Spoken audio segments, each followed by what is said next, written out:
Certains êtres semblent façonnés dans une matière aussi impondérable que celle du rêve. Avant même leur mort, ils s'égarent dans un monde étrange qui s'appelle le mythe ou la légende, et leur vie se poursuit alors comme un rêve, sous les paupières de ceux qui les ont aimés.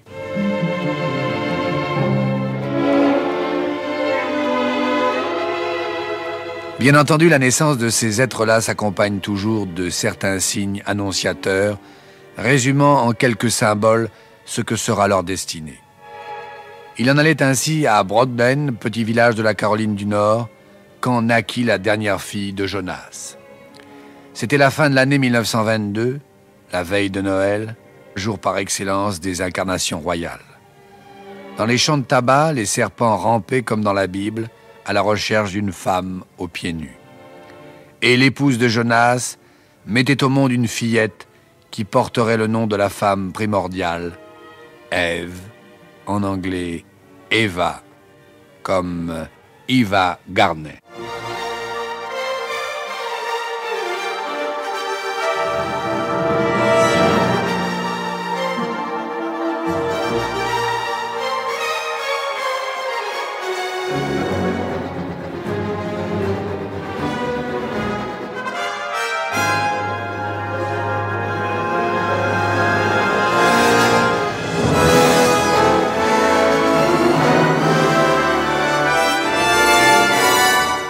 Malgré les serpents qui infestent les champs, malgré la petite Ève qui gambade pieds nus dans la cour, la ferme de Jonas Gardner ne ressemble en rien au jardin d'Éden.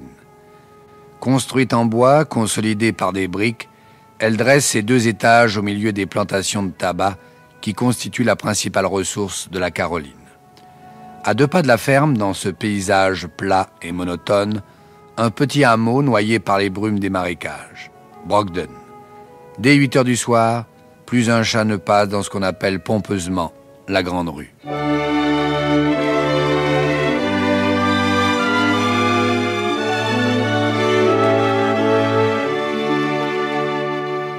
Brogden est donc un pays triste, mais c'est aussi un village peuplé d'hommes rudes et avides. Plus tard, Ava le surnommera Grabtown, autrement dit ville rapace. Et rapace, Jonas Gardner aurait tendance à l'être autant que ses concitoyens. Grand diable d'Irlandais aux mains velues, il déteste les Juifs, les peaux colorées, les affairistes de New York et, d'une manière générale, tous ceux qui ne vivent pas comme lui. En d'autres termes, c'est un parfait sudiste. C'est aussi un fervent catholique. Il ne manque jamais l'office du dimanche, il y emmène tous ses enfants. En passant rapidement devant l'autre église où les Noirs, dans cet état du Sud, chantent à leur façon les évangiles. La seule musique que pendant longtemps, faute de radio, Ava aura l'occasion d'entendre. The Lamb of God, the tribe of Judah, the offspring of David, hallelujah, hath provided to open the book and to look therein. He the Lion, the tribe of Judah, he the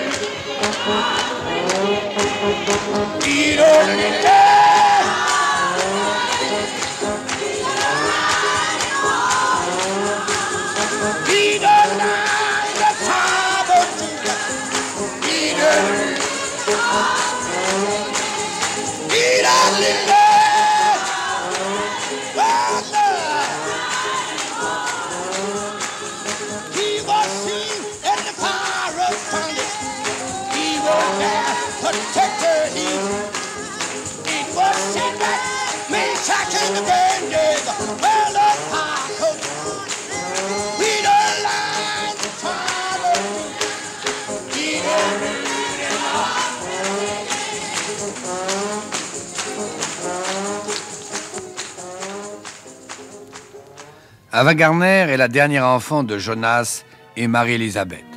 Elle a 4 sœurs et 2 frères plus âgés qu'elle. Et rien dans ses premières années ne laisse présager de sa beauté future. Visage en face de lune, cheveux couleur de carotte, c'est une fillette assez boulotte qu'on traite souvent de garçon manqué. Elle grimpe aux arbres comme tous les garnements du village. Elle se fabrique elle-même d'infectes cigarettes qu'elle fume en cachette de ses parents. avec un petit air buté qui déjà ressemble à du défi. Ce qu'on peut dire au sujet de sa famille, Claude Gauthier, journaliste. c'est que je crois qu'elle a eu une enfance et une adolescence non pas malheureuses, mais elle a certainement souffert de la désunion et de la mésentente qui existait entre ses parents. Et elle était dans un milieu très puritain qui a fait d'elle quelqu'un d'assez rebelle, certainement, et d'assez insolent. Cette mésentente entre les époux Garner se manifeste surtout à l'approche de la grande crise économique des États-Unis. Dès 1927, les cours du tabac commencent à s'effondrer. Comme partout ailleurs en Caroline, la vie devient difficile dans la petite plantation de Brogden. Et le caractère des parents d'Eva finit par s'aigrir. Si les Garner mangent toujours à leur faim, leurs moyens d'existence sont cependant tellement réduits que la fillette ne verra jamais un poste de radio dans la ferme familiale. Quant au seul livre qu'on y trouve, c'est évidemment la Bible. Toutes les autres lectures viennent du diable. Et Ava Gardner attendra longtemps pour lire son premier roman. Mais elle se rattrapera ensuite en mettant les bouchées doubles. Qu'est-ce que tu lis? Qu'est-ce qui t'intéresse? Jules Dassin évoque sa rencontre avec Ava Gardner quand celle-ci arrive des années plus tard à Hollywood. Elle me dit l'équivalent, disons, de Cinémonde. Je dois se dire, il faut lire, tu sais. Elle dit, qu'est-ce qu'il faut que je lise? Fais-moi un programme de lecture. Je dis, bon, peut-être il faut que tu commences par lire l'histoire du théâtre, etc. Alors, je fais une liste. Alors, je passe ma journée à faire un programme de lecture. Elle regarde, mais je dis, ça va te prendre des années. Elle a dit, tant mieux. Et le lendemain, elle arrive devant mon bureau avec une voiture décapotable, plein de livres. Plein. Regarde, j'ai tout acheté.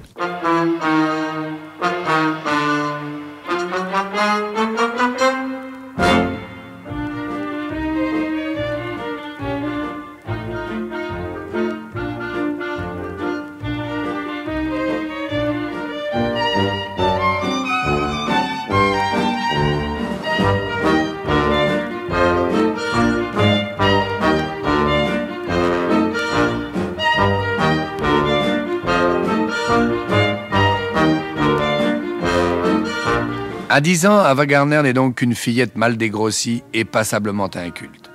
L'école n'est pas son fort. Et si elle traîne de moins en moins avec les garçons, c'est tout simplement parce que sa mère le lui interdit par crainte du péché. Mrs. Gardner est encore plus puritaine que son mari.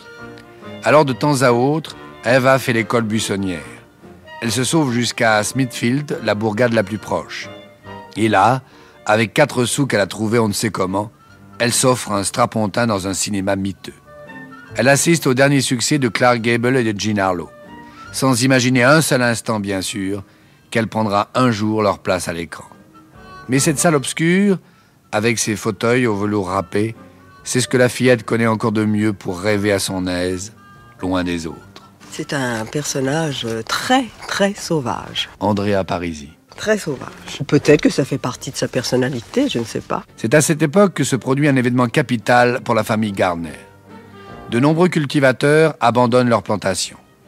Quelques meubles sur une mauvaise carriole et leur exode noircit les routes du sud des États-Unis dans une répétition anticipée des raisins de la colère. Depuis 1927, les cours du tabac ne cessent de chuter. Jonas a résisté jusqu'au bout. Mais à son tour, en 1932, il est obligé de brader sa ferme pour une bouchée de pain. Et le voilà qu'il doit s'engager comme simple journalier à plusieurs kilomètres de Brogden. Quant à Mrs. Gardner, elle trouve à s'occuper d'un foyer de professeurs célibataires à Smithfield. Elle va y emmener ses enfants. C'est bientôt la fin du ménage de Jonas et Marie-Élisabeth.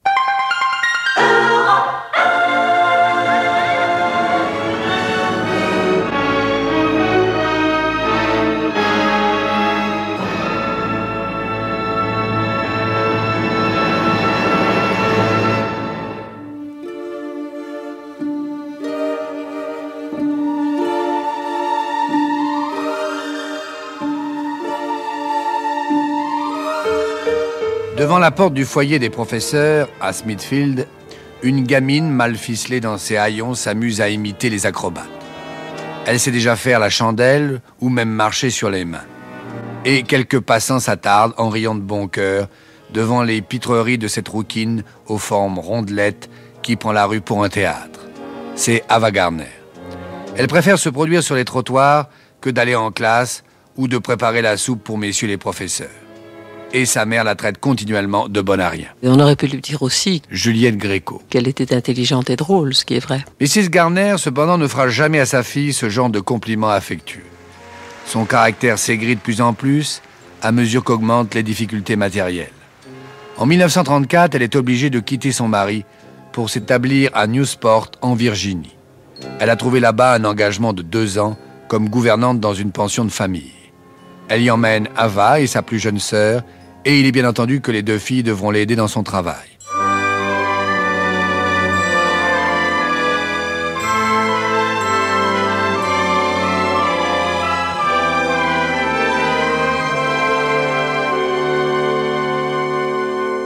À 12 ans, Ava passe donc d'une arrière-cuisine à une autre, avec pour toute lecture la Bible de Mrs. Gardner.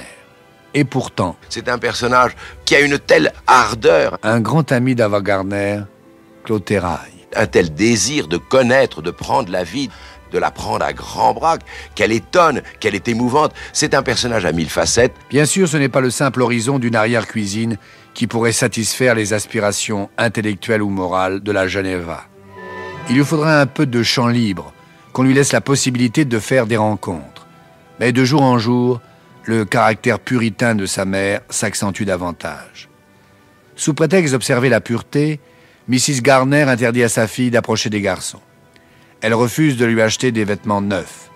Elle lui retire des mains tout ce qui n'est pas lecture pieuse. Mais plutôt que de se révolter, Eva préfère se réfugier dans une rêverie intérieure. Elle ne trouve pas en elle le courage nécessaire. Elle aurait pu l'avoir, Juliette Gréco. mais elle faisait ce qu'il fallait pour oublier. Ce refuge dans le rêve, pour ne pas avoir à s'élever contre la bigoterie absurde de Mrs. Gardner, c'est la première petite trahison d'Eva envers elle-même. Apparemment une tricherie sans grande importance. Mais Eva prendra très vite l'habitude de ses compromissions. C'est la première fois qu'on voit apparaître une constante qui reviendra à chaque fois dans sa carrière. Claude Gauthier. C'est-à-dire que ses parents avaient d'elle une image qui n'était pas l'image qu'elle voulait donner d'elle. Elle a passé toute une partie de sa vie à être obligée de faire des choses qu'elle ne voulait pas faire.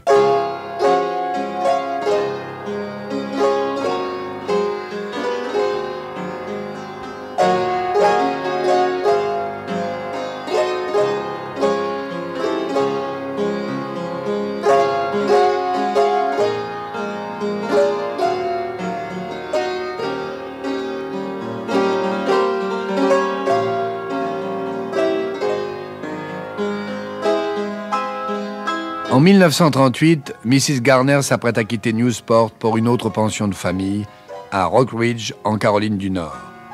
Sans lui demander son avis, elle a décidé d'inscrire Ava dans un collège de Wilson, où la jeune fille pourra suivre une formation de secrétaire. À 16 ans, que peut-on souhaiter de mieux? Ava s'incline.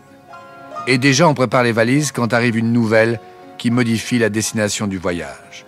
Jonas Gardner vient de mourir. On part quand même. Dans un train poursuivi par la mélopée des Noirs et qui traverse d'interminables plantations de coton et de tabac. Un train qui ne roule pas toujours dans le ciel, amen, même s'il vous conduit à l'enterrement de Jonas. Well, the Cosper train is coming.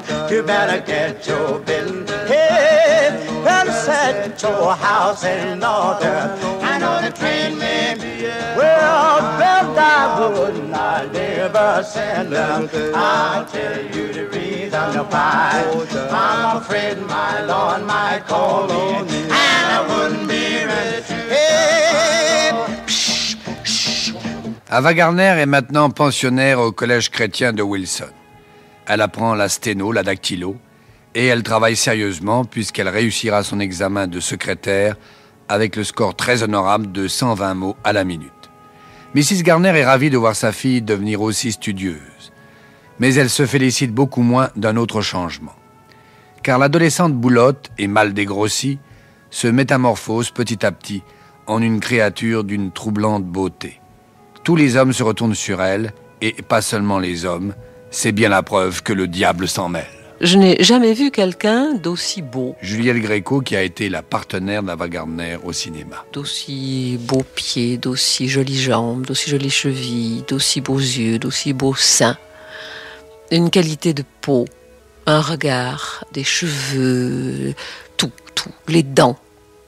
Moi, j'envie beaucoup les hommes qui ont pu faire l'amour avec elle parce que c'est même pas la perfection, parce que la perfection n'est pas plaisante. C'est admirable, mais pas plaisant. Là, c'était tout ce qu'on imagine dans sa tête que peut être une femme, c'était elle. Sa beauté, Eva n'en tire aucune gloriole, aucun profit. C'est à peine si elle en est consciente, car sa mère lui a inspiré une telle horreur de tout ce qui concerne le corps qu'elle ose à peine se regarder dans les glaces. Ce serait un péché. Aussi est-elle très étonnée quand un jour, son beau-frère lui propose de poser pour une série de portraits.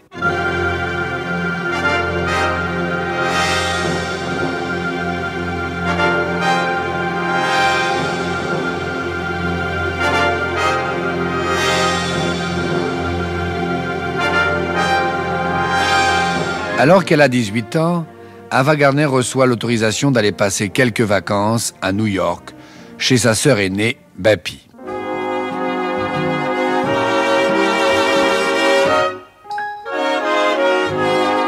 Bappy est marié à un photographe professionnel, Larry. Dès qu'il rencontre Eva, Larry lui demande de poser pour une série de photos. Simple étude technique, précise-t-il. Mais 2 semaines plus tard, en se promenant dans la 5e avenue, c'est-à-dire en plein centre de New York, Eva découvre ses portraits en bonne place dans la vitrine d'un magasin. Le magasin de son beau-frère. Eva est furieuse, car les commentaires qu'elle surprend, parmi les badauds qui se poussent du coude devant la vitrine, ne lui laissent aucune illusion sur la qualité des sentiments qu'elle inspire aux hommes. Malheureusement pour elle, cela ne fait que commencer. On disait tout le temps d'elle qu'elle était un superbe animal. Juliette Gréco. Et je pense qu'elle devait en avoir assez. Qu'elle devait se sentir dégradée. Que c'est quand même pas suffisant pour une femme. Pour un être humain. Pas suffisant. C'est merveilleux d'être un animal. Bien sûr, c'est bien. C'est très bien de pouvoir assumer le fait d'être un animal. C'est remarquable, mais c'est aussi un petit peu fatigant. On est quand même aussi une femme. Eva se fâche, puis comme trop souvent dans sa vie, elle pardonne, ou plutôt, elle abandonne. Et Larry conserve les photos dans la vitrine de son magasin. C'est ce qui décidera du destin d'Ava Gardner.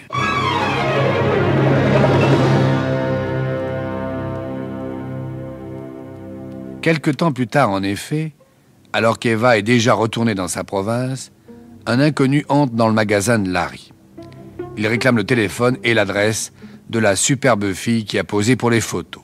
Oh, en tout bien, tout honneur, précise-t-il, je suis un talent scout de la MGM. Talent scout, ce sont des gens qui sont particulièrement chargés de chercher des visages nouveaux ou des talents nouveaux. Claude Gauthier. Évidemment, plus la découverte sera importante, plus ils en seront considérés. En fait, ce n'est pas vraiment l'ambition de découvrir une star qui a poussé cet inconnu dans le magasin de Larry. Barney, c'est le nom du visiteur, n'est en réalité qu'un modeste gratte-papier dans les services juridiques de la MGM. Rien à voir avec un talent scout. L'astucieux bonhomme espérait tout simplement passer à bon compte une soirée agréable avec la jolie pin-up.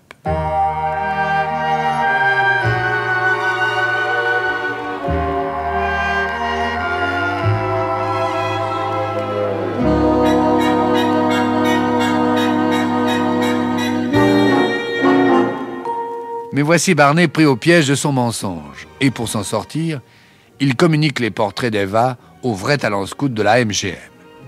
Impressionnés, ceux-ci font aussitôt venir la jeune fille à New York pour un bout d'essai. Quand Eva reçoit leur message, elle tombe des nues. Si on lui demandait, bon d'accord, mais le cinéma... Claude Terrail. Le cinéma, je n'y crois pas, mais enfin, vous l'avez rencontré. Ah non, c'est lui qui m'a rencontré, c'est lui qui m'a donné rendez-vous. Je ne crois pas qu'elle ait véritablement... Elle ait fait un effort quelconque pour être la vedette. Eva fera même si peu d'efforts pour devenir une star que son premier bout d'essai à New York sera tout bonnement une catastrophe. Certes, la pellicule révèle une photogénie extraordinaire, mais cette provinciale un peu gauche est incapable de se déplacer avec élégance, incapable de simuler sur commande le moindre sentiment. Et dès qu'elle ouvre la bouche, c'est la consternation sur le plateau. On aurait dit qu'elle parlait en mâchouillant sans arrêt des haricots, se souviendra l'un des assistants. Pour imposer cette villageoise aux producteurs d'Hollywood, il faudra trouver autre chose qu'un bout d'essai parlant. Elle venait du Sud, et c'est ça. Et c'est surtout son accent qui l'a beaucoup gêné quand on lui a fait faire des essais. Claude Gauthier. Et on a préféré que les essais soient muets parce qu'elle avait un accent extrêmement fort dont il a fallu qu'elle se débarrasse. Et elle a mis plusieurs années à s'en débarrasser complètement.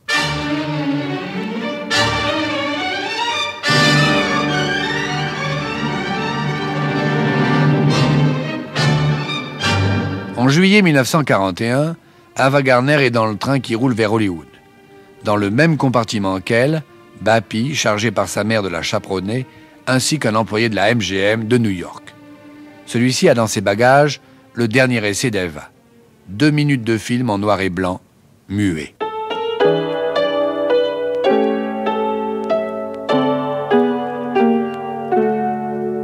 Pendant les 4 jours que dure le voyage, Ava Gardner a largement le loisir de méditer sur ce qui lui arrive. Elle sent bien que sa vie bascule brusquement et par moments, la joie lui donne envie de battre des mains comme une petite fille. Elle va à Hollywood.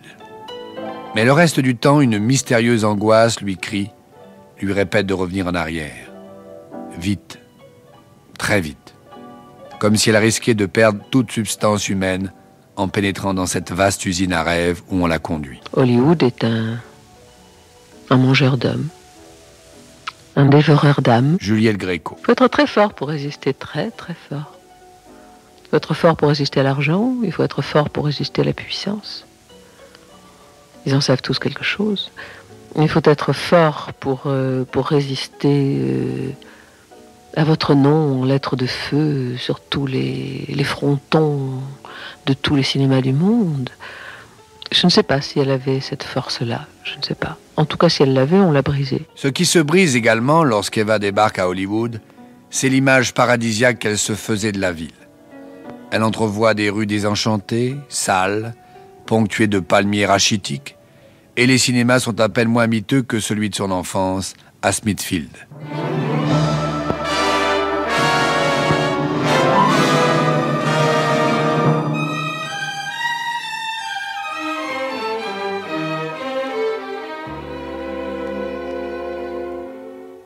Eva s'installe avec Bappy au Wilcox, un hôtel de 4 sous. Ce n'est que le lendemain qu'elle découvre la vraie splendeur de Hollywood. Mais une splendeur tout en plâtre, en stuc, en faux marbre, en toile peinte. Bien réels, eux, les collaborateurs de Louis B. Mayer sont là. Ils regardent s'approcher cette jeune créature en retenant leur souffle. Elle était très belle. Mon Dieu, ce qu'elle était belle. Bientôt, tout Hollywood aura les yeux de Jules Dassin pour Ava Gardner.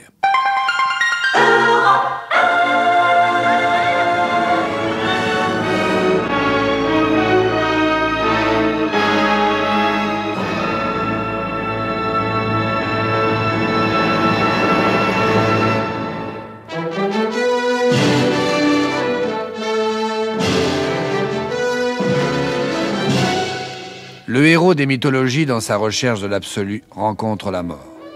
Sa mort signifie qu'il est brisé par les forces hostiles du monde, mais qu'en même temps, dans cette défaite, il gagne enfin l'absolu, l'immortalité.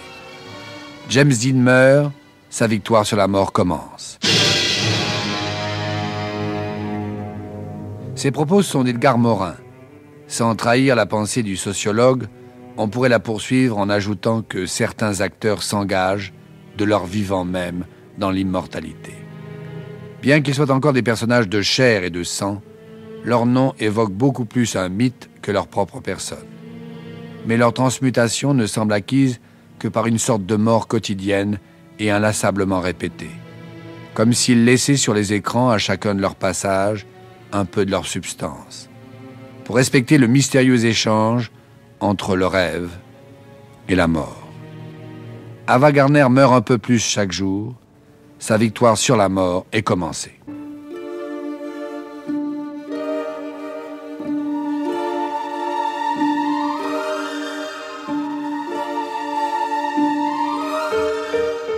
La mort quotidienne d'Ava Gardner sera faite d'une longue succession d'abandons qui commence dès son arrivée à Hollywood. Abandon aux deux sens du terme. D'abord celui du détachement total qui va jusqu'au don parfait. Je crois qu'elle a donné tout à tout le monde Juliette Gréco qui a été la partenaire d'Ava Gardner. et qu'elle a été d'une totale générosité. Elle n'a jamais rien pris à personne, elle a toujours tout donné, tout. Y compris elle-même sur un écran ou elle-même dans sa vie.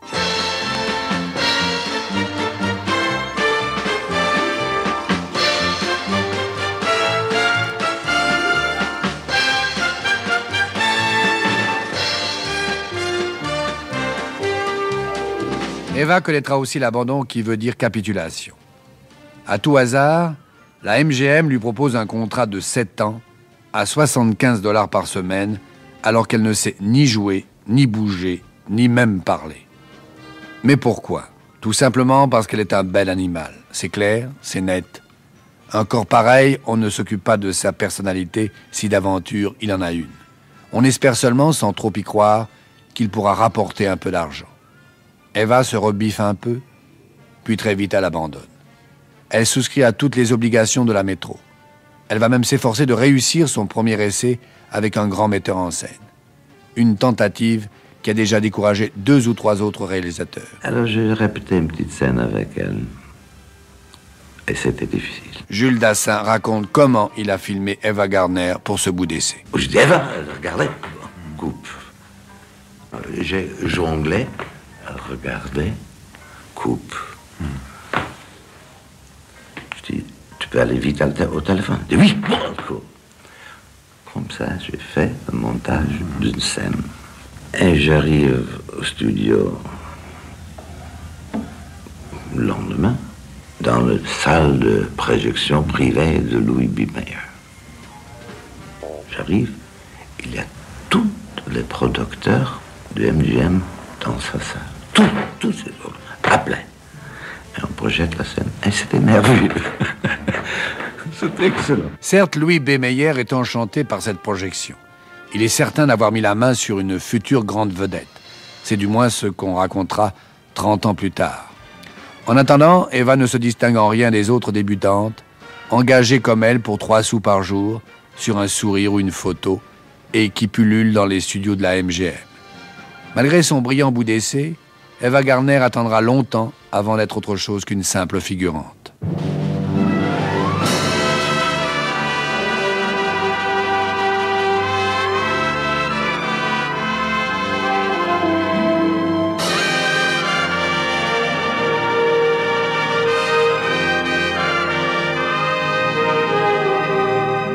Le contrat d'Eva précise qu'elle doit se rendre tous les matins à l'école des vedettes. Lever à 6h30, maquillage, coiffure, cours de diction, cours de maintien, cours d'art dramatique. Rien de bien différent tout compte fait de son collège de Wilson. Et parmi ses professeurs, comme parmi ses camarades, personne ne semble croire qu'elle pourrait un jour se faire un nom dans le cinéma. Il m'est arrivé souvent de parler avec elle de ses débuts au cinéma. Un grand ami d'Eva Gardner, Claude Terrail. Et on disait, mais Ava, dites-moi, comment vous appelez-vous réellement? Moi, je m'appelle Eva Gardner. Je dis non, là n'est pas ma question. Ma question est celle-ci, quel est votre véritable nom? Mais je viens de vous le dire, mon nom est Eva Gardner. Mais je dis, pourquoi? Comment se fait-il que vous, comme toutes les autres vedettes, on n'ait pas choisi pour vous un nom de théâtre, un nom de bataille, si je peux dire, un nom de cinéma? Elle m'a dit non, justement, parce que personne n'y croyait vraiment et on n'a pas considéré que ce soit indispensable de changer mon nom. Son nom, pourtant, Eva Gardner va très vite le changer. À la fin de l'année 1941, elle habite avec sa sœur Bappy dans un modeste appartement de Franklin Avenue. Mais elle déjeune tous les midis à la cantine des studios. Et c'est là qu'elle fait la conquête d'une des plus fameuses stars de Hollywood, l'acteur qui rapporte le plus d'argent à la MGM.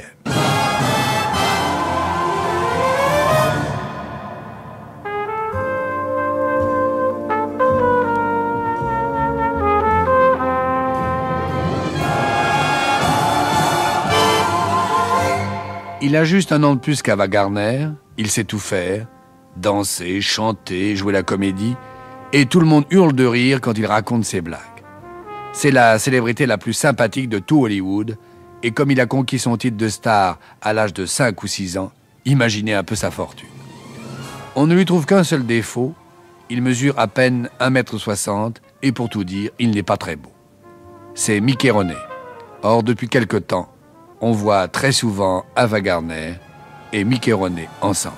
Mais ça, c'est extraordinaire, ça. Juliette Gréco. C'est vraiment le couple le plus ahurissant qu'on ait vu de mémoire d'homme. Vraiment une chose extraordinaire. Enfin, personne n'y croit, enfin, c'est pas possible. Si vous demandez à Mickey Rooney quelle heure il est capable de vous fabriquer une montre, confiera plus tard Ava Gardner à un journaliste.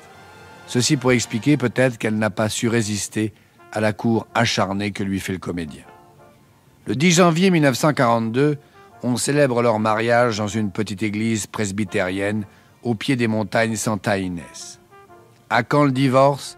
Titre en gros un journal à sensation. Mais aujourd'hui, Ava Gardner et Madame Mickey Rooney.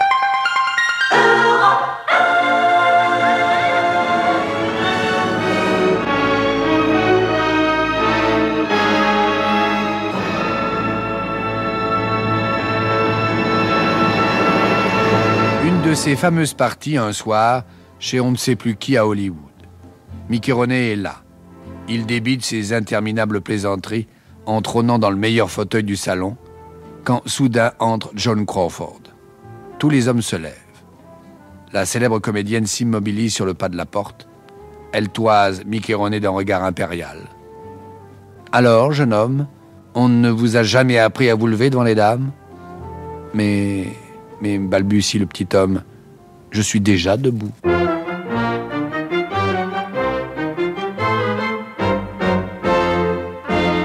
Vraie ou fausse, cette histoire nous donne une idée sur le physique du mari d'Ava Gardner.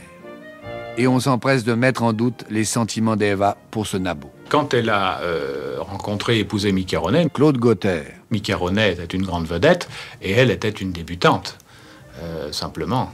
Et on a même dit que c'était une intrigante qui cherchait à se faire épouser par souci de sa propre promotion. Les choses sont un peu différentes. Dans cet univers hostile que représente Hollywood, la petite villageoise de Smithfield se sent perdue, terrorisée.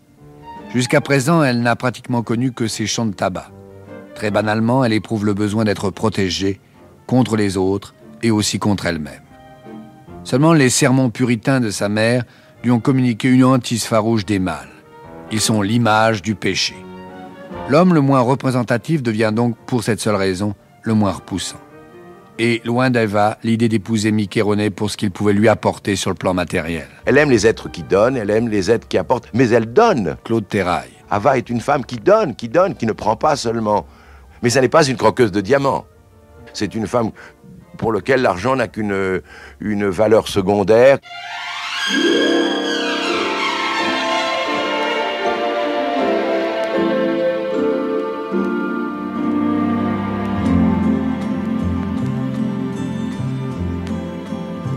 Mickey Rooney fera beaucoup pour aider Ava dans sa carrière, c'est vrai.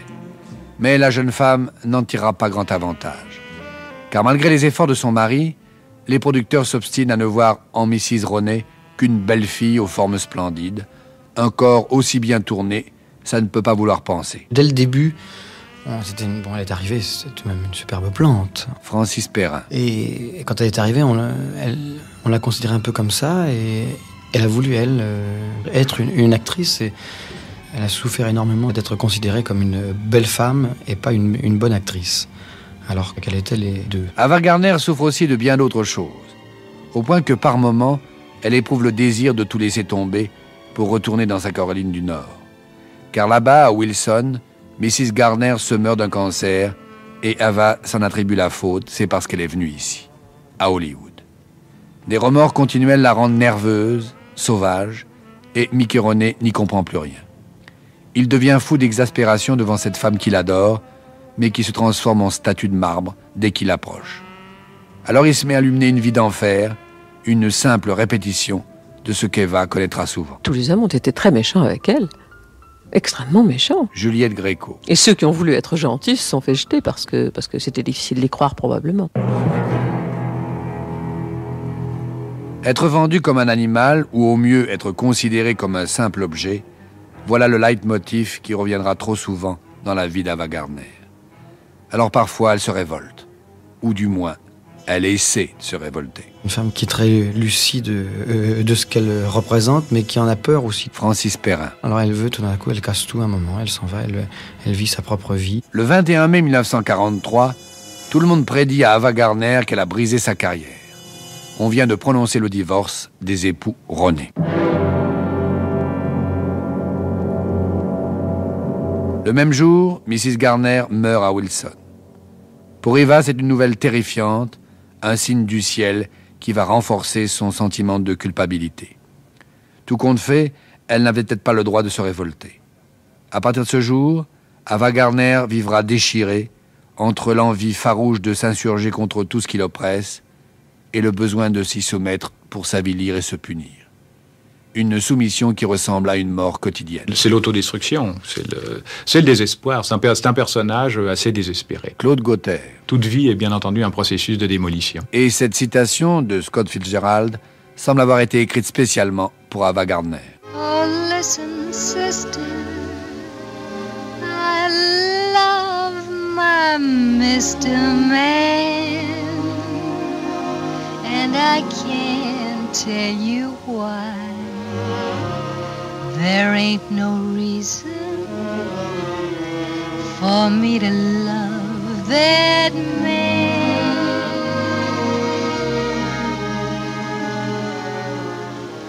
It must be something that the angels done planned.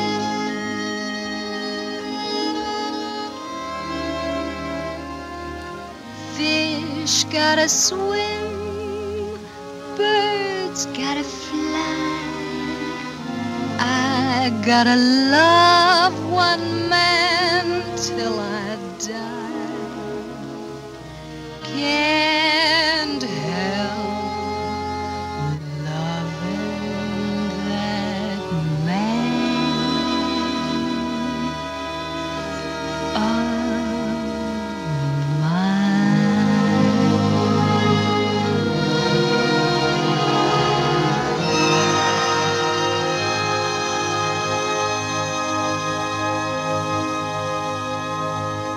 Vous venez d'entendre l'une des deux seules chansons qu'enregistrera Ava Gardner. Et voici ce que disent à peu près les paroles. Je ne peux pas vous expliquer pourquoi j'aime cet homme, il n'y a pas de raison. Après avoir rompu son incompréhensible mariage avec Mickey Rooney, Eva se retrouve au bras d'un autre homme, très séduisant certes, mais qui lui convient aussi peu que le premier, l'énigmatique milliardaire Howard Hughes.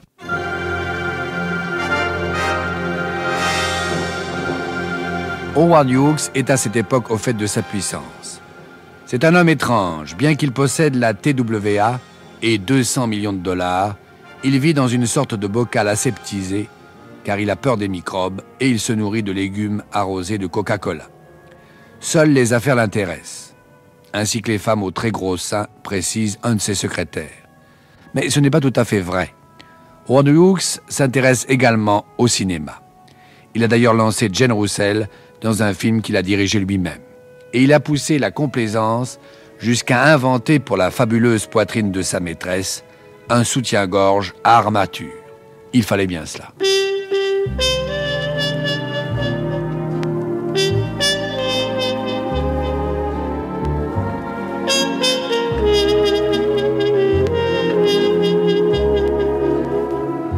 Quand Howard Hughes rencontre Ava Gardner, celle-ci traîne deux petits rôles en petits rôles. Des figurations plutôt qui ne sont même pas inscrites au générique des films. C'est un des drames d'Ava Gardner. Claude Gauthier. C'est qu'on ne voyait en elle qu'une jolie fille, que le plus bel animal du monde. Or, elle, ce qui l'intéressait quand même, c'était aussi de devenir une actrice. Pas forcément une très très grande actrice, mais au moins d'être une bonne actrice. Aucun producteur ne lui fournit la possibilité de se révéler. Ou bien, quand on lui donne de temps à autre un rôle qui figure au générique, c'est toujours dans le même emploi, un emploi qui finira par lui servir de légende. C'est la joueuse, par exemple, ou c'est la courtisane. Claude Gauthier. Et son emploi, dès le départ, son emploi était divin, était mythologique. Courtisane, c'est évidemment le mot qui vient aux commères de Hollywood quand elles apprennent la liaison d'Ava Gardner avec Howard Hughes. Il est vrai qu'on ne comprend pas très bien. Comment? Voilà une fille qui souffre d'être considérée comme un animal, comme un simple objet, et elle s'affiche avec le plus misogyne des hommes.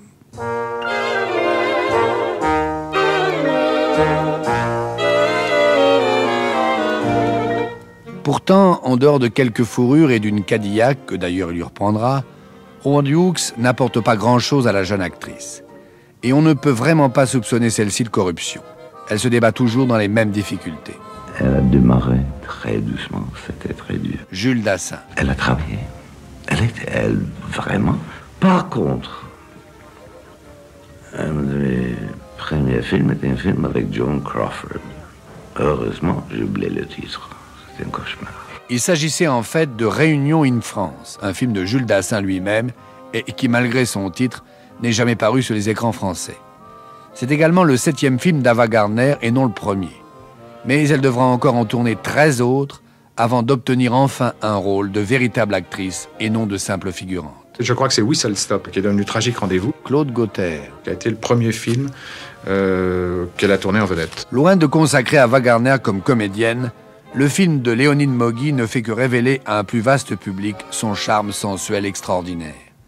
Aussi plus que jamais, les producteurs s'obstinent à ne voir en elle qu'une vampe. De toute première catégorie peut-être, mais rien qu'une vampe. C'est le contraire de ce qu'espérait Ava. Alors elle passe ses soirées devant un verre au Mocambo, une boîte de nuit où un certain clarinettiste joue des airs qui évoquent cette petite ville du Sud qu'Ava n'aurait jamais dû quitter.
Quand Ava fréquente ainsi le Mocambo, sa liaison avec Howard Hughes est terminée. Ava Gardner s'est révoltée encore une fois. Et le milliardaire porte au front une cicatrice dont il n'aime pas beaucoup dévoiler l'origine. Tout simplement un lourd cendrier qu'Ava lui a lancé à la tête pour mieux exprimer ses sentiments.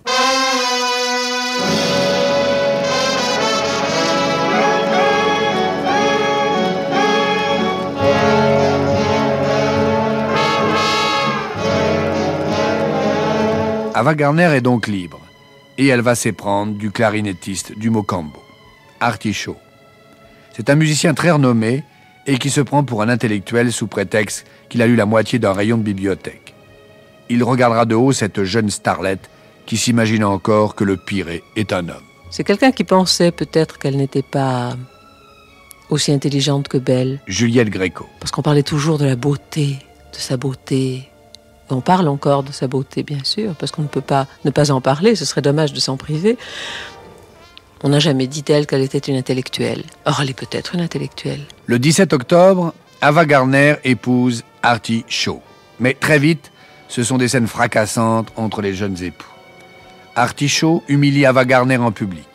Il se moque ouvertement de son ignorance. Il fait tout pour la rabaisser. Mortifiée, Ava s'inscrit au cours de littérature anglaise dans une université de Californie. Mais cela ne calme en rien les épouvantables brûlures d'estomac que lui provoque son angoisse perpétuelle. Une angoisse qu'Artie Shaw ne se plaît à entretenir à coups de moquerie et de remontrance.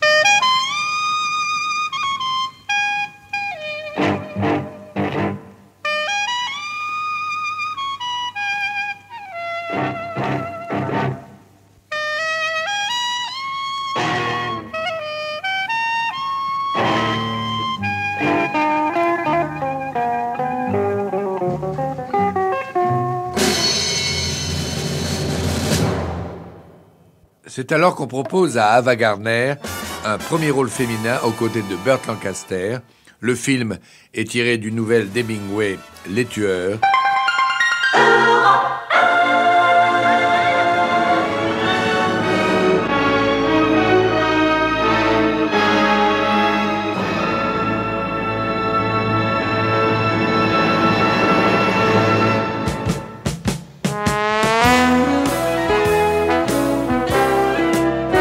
À Hollywood, la vie n'est pas toujours en technicolor. Vous trouvez là-bas des petites rues sombres qui suintent les remords et l'angoisse, des cafés grouillants de monde où vous ne rencontrez que votre solitude, des boîtes de nuit plus ou moins miteuses, où les rêves ne pétillent que dans les coupes de champagne. Si vous traînez tout au long de Sunset Boulevard, vous croiserez sans doute quelques fantômes, stars d'autrefois dont le charme et la beauté sont depuis longtemps figés sur d'interminables rubans de pellicule. Et si vous retrouvez le Mocambo des années 40, vous aurez peut-être la chance d'y rencontrer encore, affalée au comptoir, une jeune starlette qui pleure devant son 10e daiquiri. Une starlette qui se demande si tout cela vaut bien la peine. Se sacrifier aux rêves des autres pour devenir une diva. S'apercevoir un jour qu'on a manqué le rendez-vous avec soi-même. Et puis, comme punition, servir de pâture aux photographes, aux journalistes, aux romanciers, à tous ceux qui écrivent des livres et font des émissions sur vous, sous prétexte que vous vous appelez Ava Gardner. C'est au Mocambo qu'Ava Gardner rencontre le producteur qui lui confie son premier rôle de vedette dans Tragique Rendez-vous. C'est au Mocambo qu'elle fait la connaissance de son deuxième mari, le clarinettiste Artie Shaw. C'est encore au Mocambo que la jeune actrice apprend à noyer son cafard dans l'alcool. Ava n'a pas encore 24 ans. Grâce à Tragique Rendez-vous, sa beauté sensuelle et un peu mystérieuse commence à faire rêver tous les Américains. Mais son propre mari la traite à peu près comme un paillasson. Et les producteurs de la Metro-Goldwyn-Mayer, tout comme les techniciens des studios, se refusent à voir en elle autre chose qu'une vampe aux formes splendides. C'est alors qu'un producteur de la Universal lui propose le premier rôle féminin dans The Killers, en français, Les Tueurs. Un film tiré d'une nouvelle d'Hemingway. Encore une fois, il s'agit pour Ava d'incarner une très belle fille, mais le rôle ne s'arrête pas là. Sous les traits de Kitty, Ava Gardner pourra révéler l'une de ses facettes les plus troublantes. L'image de la femme castratrice. Elle passera dans la légende d'Ava Gardner, mais qui s'est donné la peine de gratter pour savoir ce qu'elle cachait? Je ne crois pas du tout, justement, qu'elle soit la femme castratrice. Pierre-Jean Rémy, auteur d'Ava, un roman dont le personnage est inspiré par Ava Gardner. Je crois qu'elle est la femme désespérée, elle est la femme victime des hommes. Elle a joué des femmes fatales au sens de la femme qui, elle, peut être la castratrice, et c'est le seul volet dans lequel je la vois castratrice, c'est par exemple son rôle dans Les Killers. Le film dans lequel elle entraîne Burt Lancaster, boxeur qui aurait pu réussir vers sa ruine, vers la déchéance et vers la mort. Donc là, on a une vraie femme fatale. C'est avec Les Killers que commence vraiment la carrière d'Ava Gardner. Le film séduit autant les professionnels que le public, et la MGM distribue Ava dans Marchand d'illusions. À côté de Deborah Kerr, et surtout face à l'acteur qui faisait rêver Ava Gardner quand elle avait 12 ans, Clark Gable.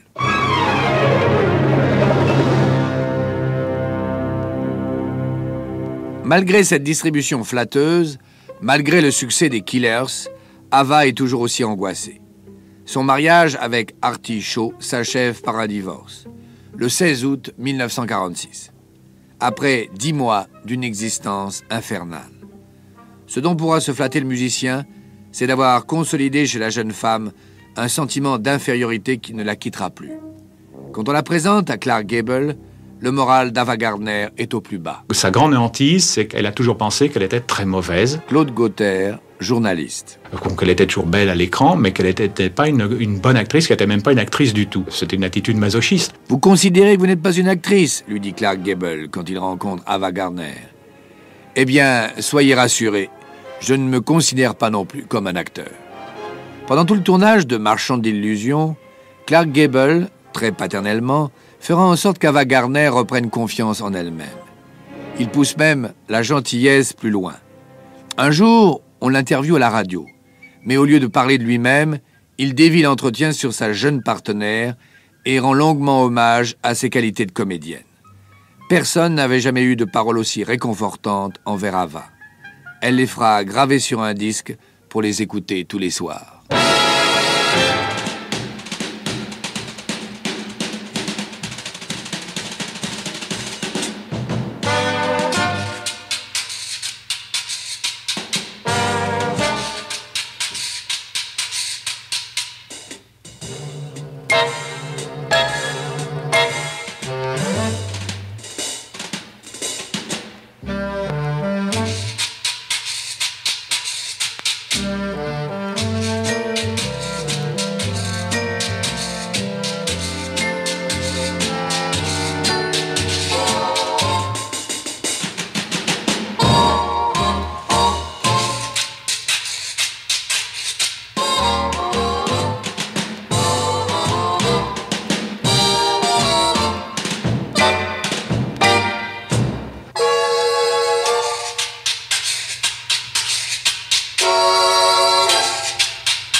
Vous venez d'entendre un extrait de Speak Low, un arrangement sur la musique de Caprice de Vénus.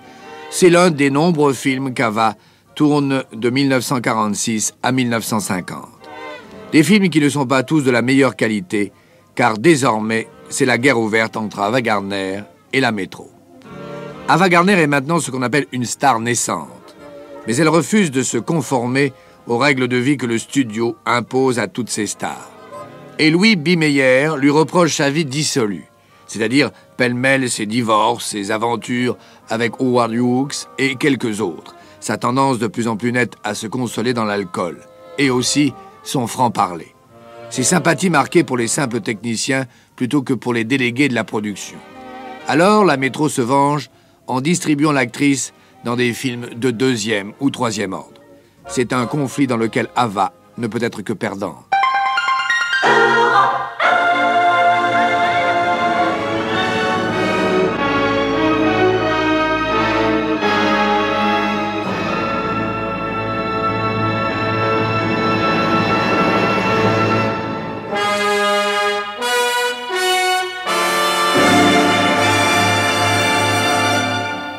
La prochaine liaison d'Ava Gardner fera hurler non seulement la MGM, mais encore toutes les associations d'Amérique pour la défense de la vertu.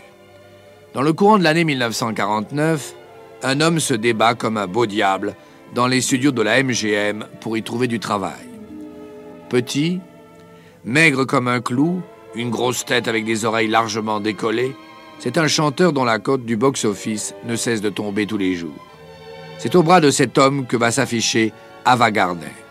Il s'agit de Frank Sinatra. C'est magnifique.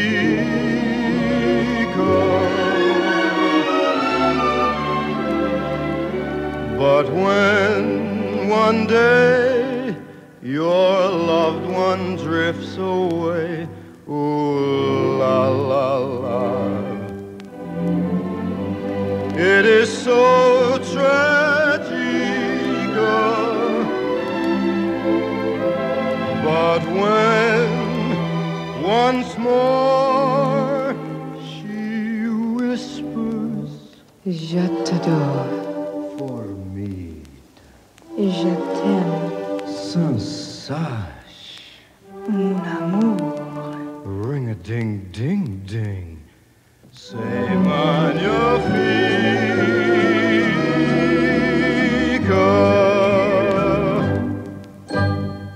Ava et Frankie passent leur temps à se disputer, mais on les voit toujours ensemble. Ils aiment autant l'un que l'autre les alcools forts, les nuits blanches et mouvementées, les combats de boxe bien sanglants. Et ils s'entendent à merveille pour jouer à tour de rôle la victime et le bourreau. Tout irait donc bien si Frankie n'était pas marié et de surcroît père de famille. C'est le scandale. Un scandale qui soulève contre Ava Gardner une véritable campagne de presse. Et l'actrice n'a peut-être pas la bonne manière de parler aux journalistes. Sinatra a divorcé pour épouser Ava Gardner et ils ont eu évidemment une liaison et un mariage extrêmement tumultueux. Claude Gauthier. Ils étaient suivis par des meutes de photographes, de journalistes et tout, qui étaient à l'affût du moindre scandale. Et évidemment, quand on est énervé comme ça, on prend un verre de champagne, on l'envoie à la figure d'un photographe ou à la figure d'un journaliste et ça se termine très mal. L'article virulent est paru.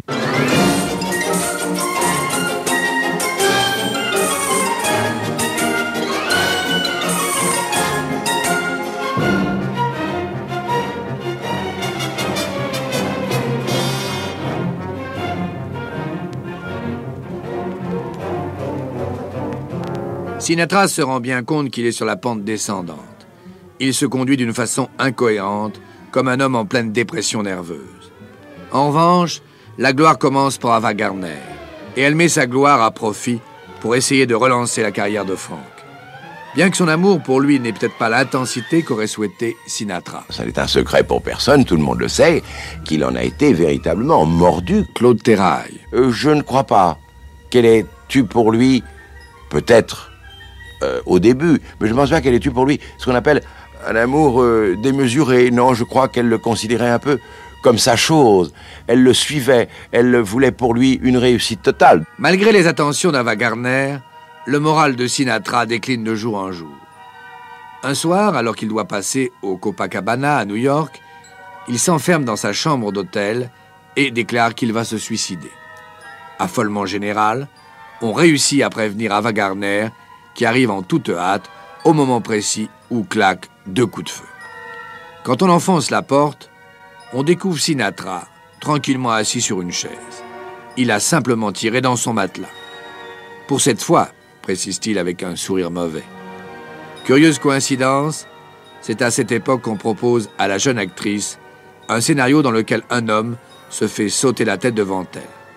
Un scénario d'Albert Lewin, qui a décidé d'exploiter dans son film toutes les virtualités de cette femme mystérieuse. Le premier metteur en scène qui ait compris Ava Gardner, c'est incontestablement Albert Lewin. Claude Gauthier. C'est un film qui maintenant est devenu une gloire des cinémathèques et qui à l'époque n'a pas été reconnu comme tel et n'a pas eu le succès qu'il devait avoir. Et ce film, c'est évidemment Pandora. Et dans Pandora, pour la première fois, le mythe Ava Gardner éclate à l'écran. Pandora donne ainsi naissance à une deuxième Ava Gardner, la vraie. Celle que tout le monde connaît. Pandora, c'est... Claude Gauthier. Pandora, c'est une jeune femme qui est d'une beauté absolument extraordinaire. Et les hommes, vraiment, font tout pour la conquérir. C'est-à-dire que vous voyez dans Pandora l'un des hommes qui veut la posséder, qui se tue devant elle, qui se suicide avec un revolver. C'est-à-dire que c'est la femme pour laquelle on est prêt à tout faire. À tout faire. Et en même temps, cette femme, cela ne la comble pas. Elle sera perpétuellement insatisfaite. On voit déjà l'ébauche de ce qu'on pourrait dire, c'est Don Juan femme. C'est une femme qui collectionne les hommes comme Don Juan essaye de collectionner les femmes, mais que leur quête, finalement, n'est pas une quête matérielle ou une quête physique, c'est une quête métaphysique. Une quête dont l'objet ne peut être atteint qu'à travers la mort. Nous le verrons dans quelques instants.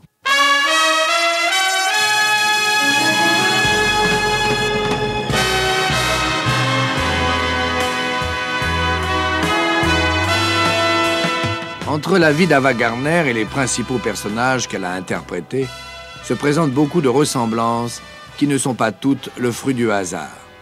Ainsi dans Pandora. Pandora est entourée d'un groupe d'hommes qui l'aiment, qui l'adulent. Il y a des tas de gens très intéressants qui sont autour d'elle et qui sont fascinés par elle. Pierre-Jean Rémy. Quand arrive soudain l'homme venu de nulle part, le Hollandais volant, le fantôme, le Flying Dutchman, qui est joué par James Mason, et il y aura cette espèce de très très grande passion entre James Mason et Ava Gardner qui ira, selon le thème même du Hollandais volant, jusqu'à la mort et jusqu'à la rédemption par la mort. Derrière le comportement donjuanesque de Pandora se cache donc une volonté d'absolu qui ne peut pas être satisfaite par les hommes qui l'entourent. Et peut-être en est-il de même dans la vie d'Ava Gardner. Le Hollandais volant ne se rend compte que dans les rêves.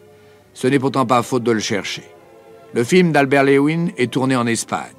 Et le bruit court jusqu'aux États-Unis que la star fait là-bas une grande consommation de danseurs et de toréadors. Sinatra menace à nouveau de se suicider. Il faut dire qu'elle n'est pas facile à vivre. Juliette Gréco. Il faut dire que quand votre femme se jette dans les bras de n'importe quel danseur espagnol sous le fallacieux prétexte qu'il danse bien, c'est un peu irritant. Franck disait, mais si tu continues, je me tuerai. Claude Terrail. Et Ava m'a dit une chose invraisemblable. Je lui ai tendu le revolver en lui disant, tue-toi.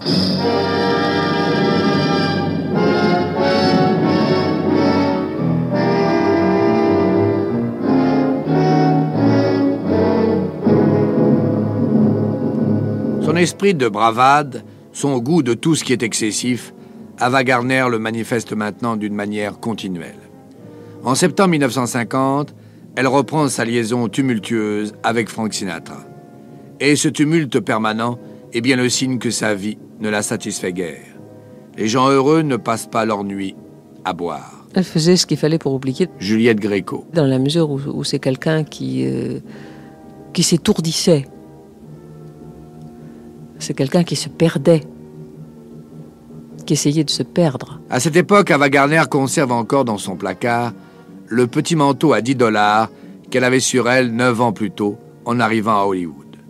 Elle le garde soigneusement, comme si elle était capable de tout quitter du jour au lendemain et de tout oublier, de faire comme si elle n'avait jamais mis les pieds dans cette effrayante usine à rêves.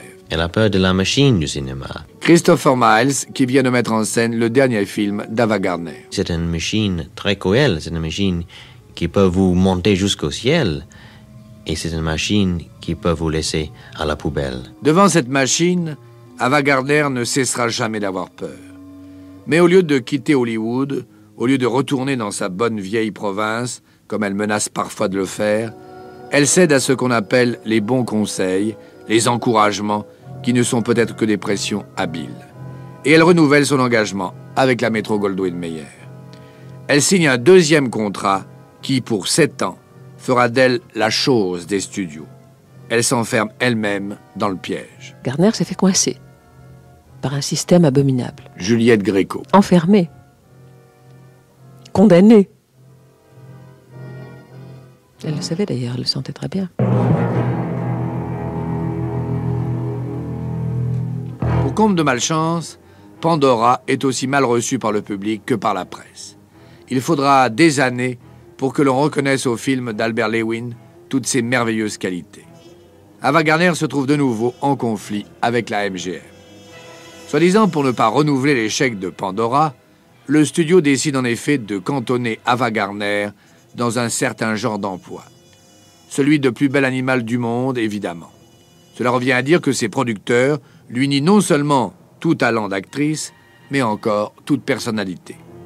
Si nous ajoutons à cela que sa vie sentimentale avec Frank Sinatra ne lui apporte rien de ce qu'elle désire, peut-être comprendra-t-on pourquoi Ava Gardner se sent parfois l'objet d'une mystérieuse malédiction qu'elle essaie d'oublier dans l'alcool. Je crois qu'il y a effectivement une sorte de malédiction de personnages. Pierre-Jean Rémy. Entouré d'hommes qui tous se servent d'elle, et les seuls dont elle pourrait elle-même se servir ne peuvent pas lui apporter ce qu'elle attend. Et voilà, ça c'est si vous voulez, c'est pour moi, je crois, l'aspect le plus intéressant, le plus fascinant d'Ava Gardner. Quand le metteur en scène George Sidney, une vieille connaissance d'Ava Gardner, puisque c'est lui qui a réalisé son tout premier bout d'essai, quand George Sidney décide de tourner Showboat, on lui déconseille formellement d'engager la jeune actrice.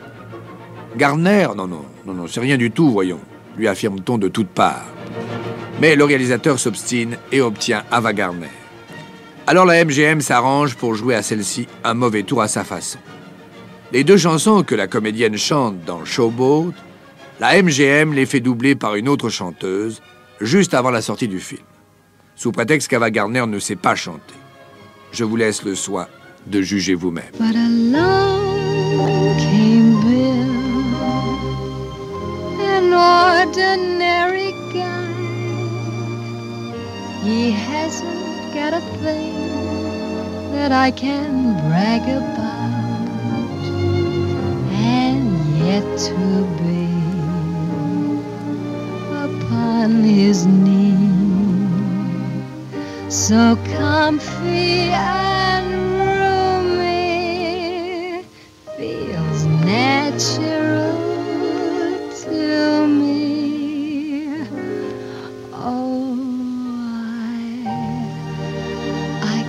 explain. It's surely not his brain that makes me thrill. I love him because he's, I don't know,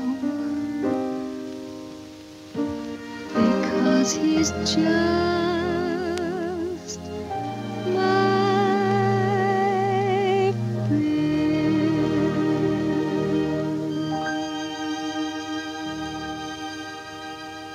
Qu'en pensez-vous? C'était Bill, chanté par Ava Gardner dans Showboat. La MGM n'a quand même pas eu l'audace de faire doubler Ava jusque sur le disque, sorti en même temps que le film.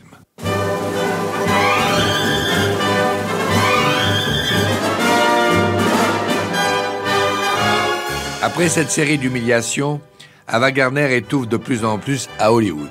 Elle ne rêve que d'une chose, retourner en Espagne à la poursuite d'on ne sait quelle chimère aussi utopique que le Hollandais volant.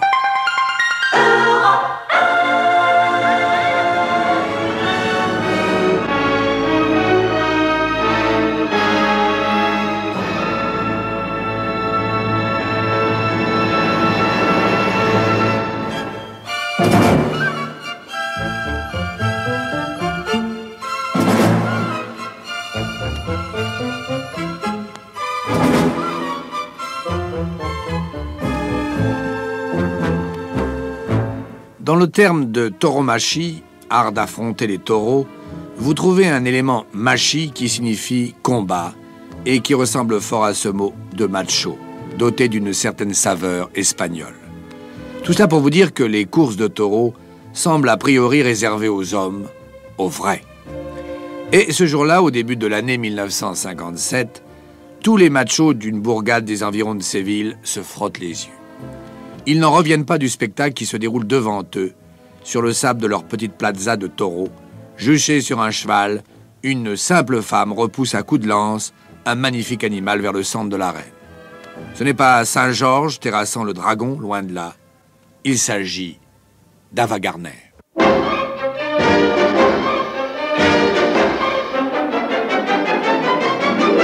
Avec Showboat, présenté aux spectateurs en septembre 1951, Ava Gardner a définitivement conquis son titre de star, du moins vis-à-vis du public, car ses rapports avec la MGM sont toujours aussi difficiles.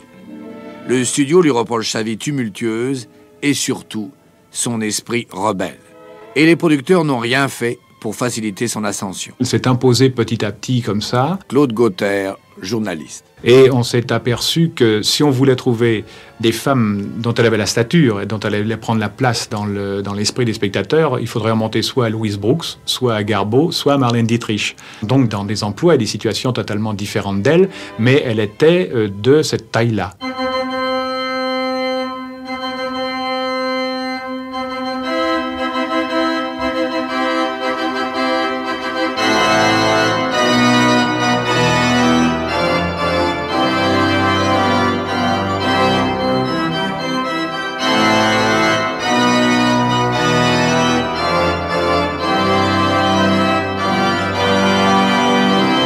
Le 7 novembre 1951, Ava Gardner épouse enfin Frank Sinatra.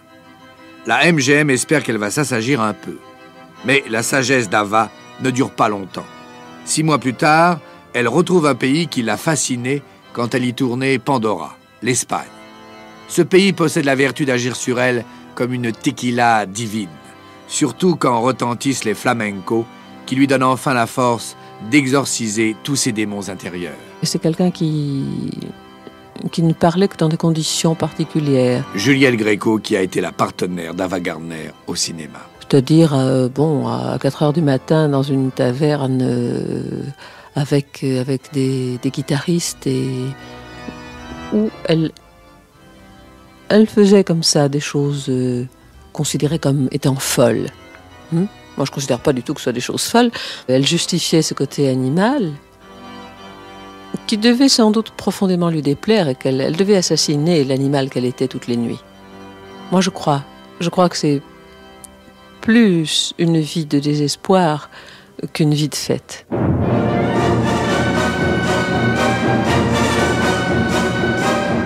En Espagne, Ava Gardner tourne les neiges du Kilimandjaro avec Gregory Peck sur un scénario d'Ernest Hemingway. Ce dernier deviendra plus tard l'un de ses meilleurs amis. Ils ont en commun la même passion pour la pêche et les courses de taureaux. Après l'Espagne, Madame Sinatra se rend en Afrique pour y tenir encore une fois un rôle d'aventurière dans Mogambo. Le hasard dessine des boucles étranges autour d'Ava. Mogambo, c'est le remake d'un vieux film dans lequel jouaient Clark Gable et Jean Harlow. Red Dust, un film qu'Ava Gardner a peut-être vu 10 fois quand elle avait 12 ans et qu'elle habitait encore au milieu de ses champs de tabac. Dans Mogambo, Clark Gable reprend le rôle qu'il avait dans Red Dust, mais Jean Harlow cède la place à la petite villageoise de Smithfield.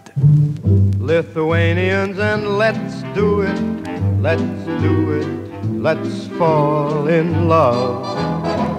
In old Japan, all the Japs do it. Up in Lapland, little Laps do it. Let's do it, let's fall in love. The Dutch in old Amsterdam do it, not to mention the Finns.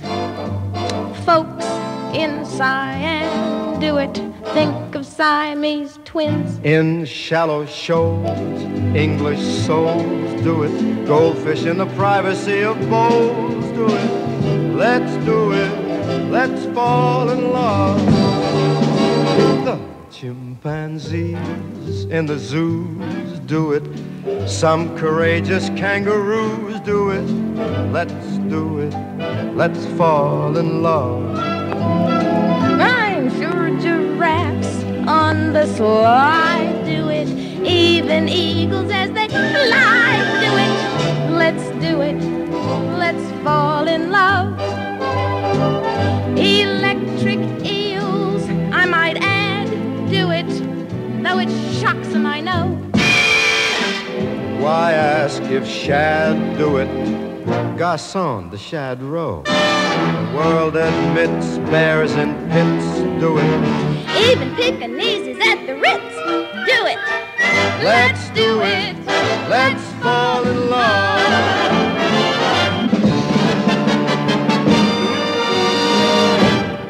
Le tournage de Mogambo s'avère particulièrement difficile, voire même dramatique. Et la tension qui règne dans l'équipe est encore alourdie par les querelles fracassantes du couple Sinatra. Frank est venu rejoindre sa femme. Grâce à celle-ci, il a enfin obtenu le rôle de Maggio dans Tant qu'il y aura des hommes. Un rôle dont il avait bien besoin. Sa carrière cinématographique se trouvait au plus bas. Mais maintenant, la tête lui enfle, il a repris toute son assurance et il traite les gens par-dessus la jambe, en premier lieu, Ava. Ceci n'a rien de très nouveau, seulement Ava Gardner vient de perdre l'enfant qu'elle attendait et ses nerfs ne supportent plus ce genre de scène. Quelque chose se casse définitivement en elle. Je crois que l'affaire Sinatra ne l'a pas arrangé du tout. Juliette Gréco. Pas du tout. L'affaire Sinatra a dû être une affaire très, très, très grave.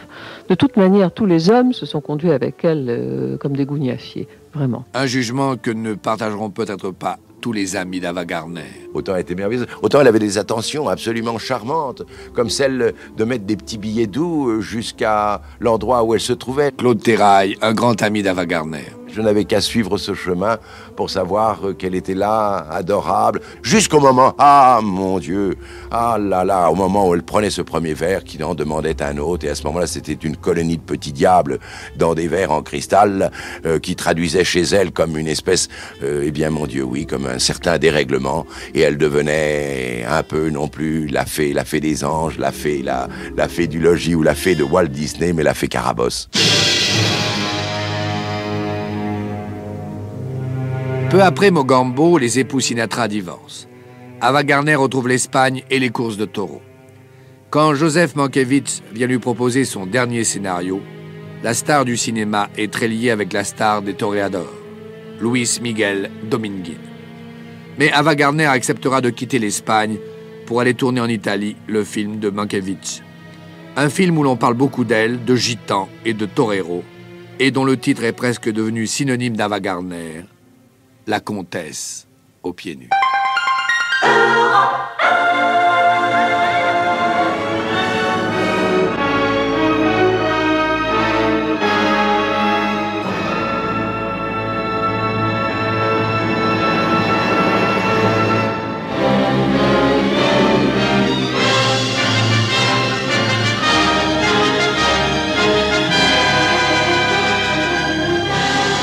Je crois que je suis belle, mais je ne veux pas être ce genre de star.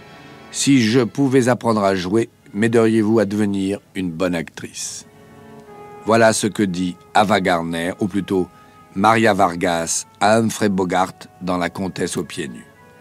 Cette réplique semble directement tirée de la propre vie d'Ava Gardner. Et pour comprendre les hantises de la star, il suffit presque d'aller voir le film désormais célèbre de Joseph Mankiewicz. Francis Perrin nous en résume le scénario. C'est une danseuse qui vit en Espagne, qui s'appelle Maria Vargas, et qui danse dans une boîte de nuit espagnole. Et il y a des producteurs américains qui arrivent et qui veulent l'emmener à Hollywood pour en faire une grande star. Ce qui se passe. Elle va là-bas, elle s'y plaît pas. Fatalement, elle s'entend pas tout avec ce milieu et tout ça. Et elle cherche l'amour. Je crois que c'est l'amour avec un grand A, et elle le trouve.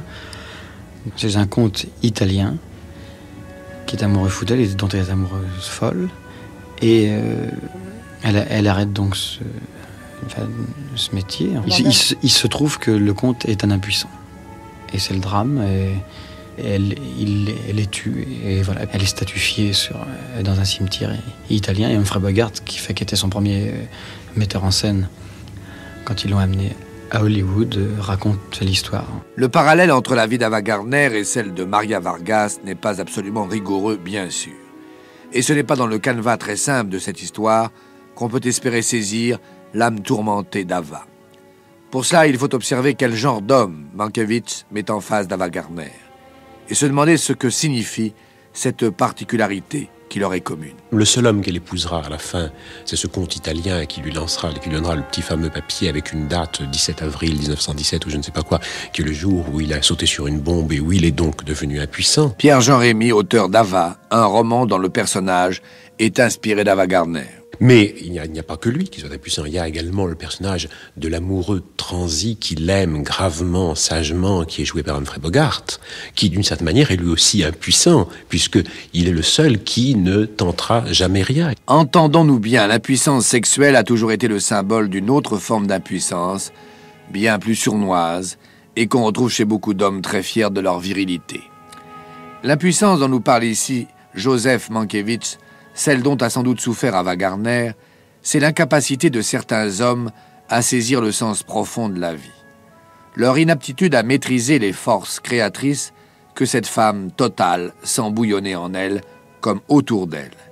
Et elle constate cette impuissance principalement chez les hommes de son rang, chez tous ceux qu'une éducation bourgeoise et matérialiste a pour ainsi dire castré spirituellement. On retrouve ici l'arrière-plan métaphysique de Pandora. Son destin est tragique. Claude Gauthier. L'homme ou les hommes de son choix ne pouvant pas la satisfaire sur ce point, elle est obligée de trouver des substituts ou des compensations, mais qui sont évidemment plus ou moins sordides. Donc là, nous retrouvons le masochisme et nous retrouvons l'autodestruction automatiquement, puisqu'elle est insatisfaite, elle est obligée de se satisfaire d'une certaine manière, mais d'une manière qui ne lui plaît pas, qui la rend un peu honteuse. Quand on dit honteuse, ce sont les gens qui pensent que c'est honteux. C'est-à-dire, pour prendre l'exemple très simple de la comtesse aux pieds nus, elle a une attirance particulière pour les gitans. Elle trouve ses amants parmi les gitans. Les gitans qui, bien sûr, représentent l'innocence, la négation de la société matérialiste, la connaissance héréditaire des forces magiques de la nature.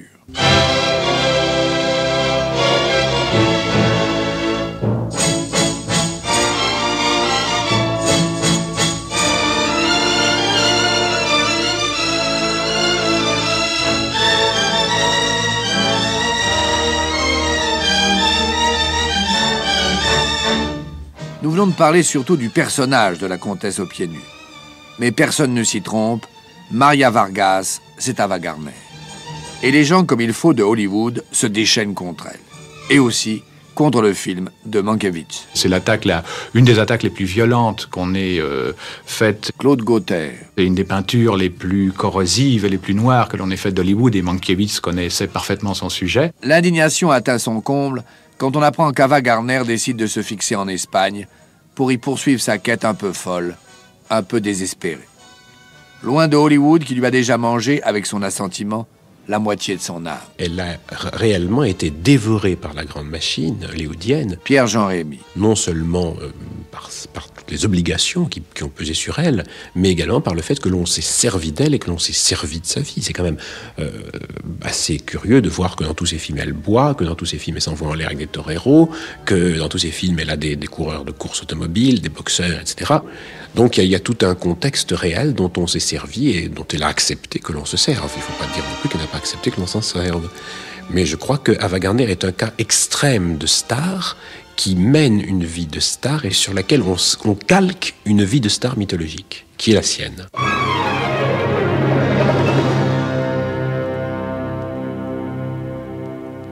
En Espagne, Ava Gardner fréquente assidûment les corridas. Mais à cette femme passionnée, le seul spectacle ne peut suffire. Un jour, près de Séville, elle décide de passer de l'autre côté de la barrière. Juchée sur son cheval comme un vrai picador, elle entre dans l'arène, on lâche le taureau, et c'est l'accident. Le cheval se cabre, jette à bas l'actrice, le taureau charge Ava Gardner étendue sur le sable.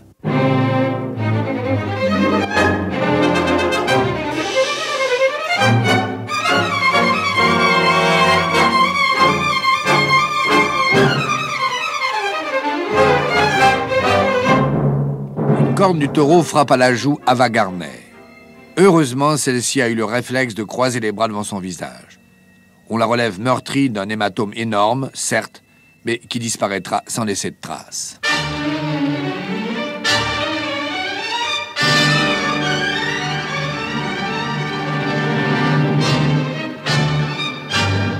Entre la comtesse aux pieds nus et cette corrida qui aurait pu devenir tragique, Ava Gardner a eu le temps de tourner La croisée des destins de George Cukor et Le soleil se lève aussi d'Henry King sur un scénario d'Hemingway. Les partenaires d'Ava sont Stewart Granger pour le premier titre et pour le second Tyrone Power, Mel Ferrer, Errol Flynn et Juliette Gréco. Les deux films sont consacrés à l'exploration du mystère féminin, magnifiquement incarné par Ava Gardner.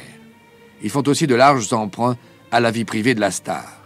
Et la vie privée d'Ava Gardner n'anime pas que les commères d'Hollywood, mais aussi ses propres partenaires. Moi, je dois dire que ça m'a choqué beaucoup. Juliette Gréco. Je parlais beaucoup avec Tyrone Power dans ce film. Et il me racontait beaucoup de choses. On se parlait beaucoup, comme ça. On a fait amis, comme on dit.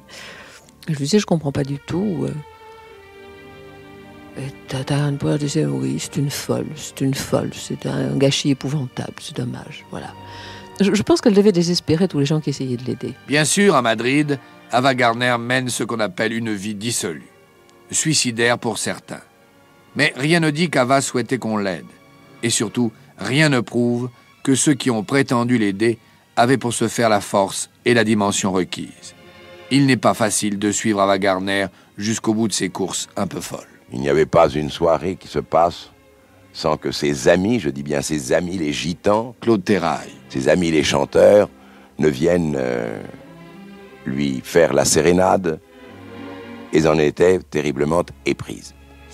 Le soir-là, nous sommes allés à Marbella, mais elle avait toujours cette hantise des photographes, hantise de ces journalistes à l'affût de la dernière nouvelle, et nous étions à peine installés dans ce petit bungalow qui longe la mer, un ravissant petit bungalow, quand tout à coup, elle a cru voir une ombre furtive, et à ce moment-là, d'une jeune femme, d'une femme merveilleuse et calme, s'est présentée une espèce de furie qui voulait sur l'instant que les bagages se fassent et qu'on reprenne la route immédiatement, sans dire ni bonjour, ni au revoir à quiconque. Donc, nous reprenons la route, sans avoir au préalable préparé, il me souvient fort bien, un énorme thermos de gin, dans lequel elle ajoutait 5 ou 6 citrons verts pour relever le goût, la femme de chambre, le chauffeur au volant, et nous roulons sur Séville. Il était à peu près 2h du matin. Alors, imaginez cette randonnée absolument prodigieuse, avec Eva D'une part, son thermos de gin mélangé au citron vert avec quelques morceaux de sucre. D'une part, à côté, la femme de chambre grattant la guitare. En face, le chauffeur tenant toujours son volant, grâce à Dieu, mais chantant des chants de flamenco les plus merveilleux, et ceci pendant des heures durant, sans arrêt. J'étais exténué, je dois vous l'avouer.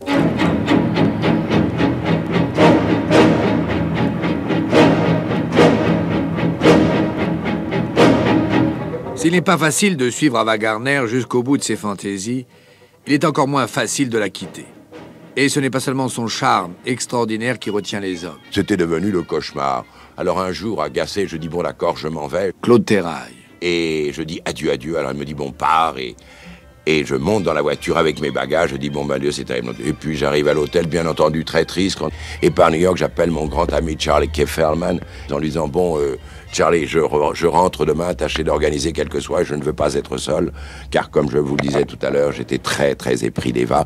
Bon, je commence la conversation quand tout à coup, le téléphone est coupé et j'entends la téléphoniste qui me dit « Excusez-moi, je vous passe quelqu'un. » Mais je dis « Comment, ne me coupez pas ?»« Si, excusez-moi. » Et j'ai la voix d'Eva, alors la voix chaude. « Claude, revenez, Claude, je vous demande pas. »« Non, dis-je, sous le fait de la colère. Non, je ne reviendrai pas. » Et je raccroche et je redemande la communication quand quelques instants plus tard, à nouveau, ma communication est coupée et on me passe Ava qui me dit « Claude, je vous demande pardon. Revenez. » Dis-je « Non. » Et à ce moment-là, je reprends la communication vers l'étranger. Personne ne rappelle et je m'inquiète. Quand, nouveau coup de téléphone, c'est le directeur qui demande à me parler.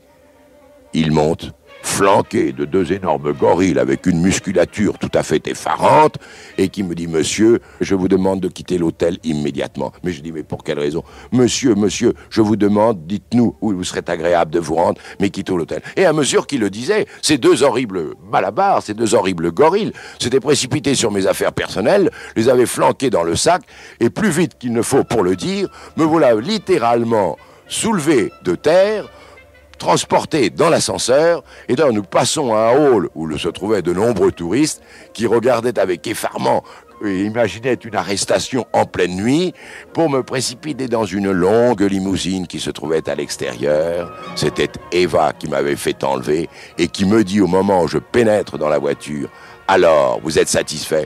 « Satisfait, dis-je en poussant un hurlement de fureur. Et oui, j'étais satisfait de me retrouver à nouveau avec elle.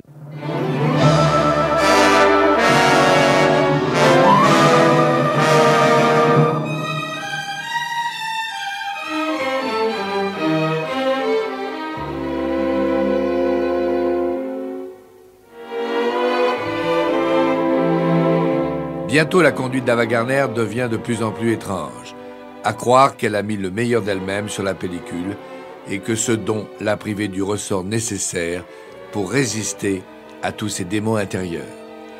Maintenant, une hantise supplémentaire l'accable, celle du vieillissement et de la solitude qui l'accompagne inévitablement.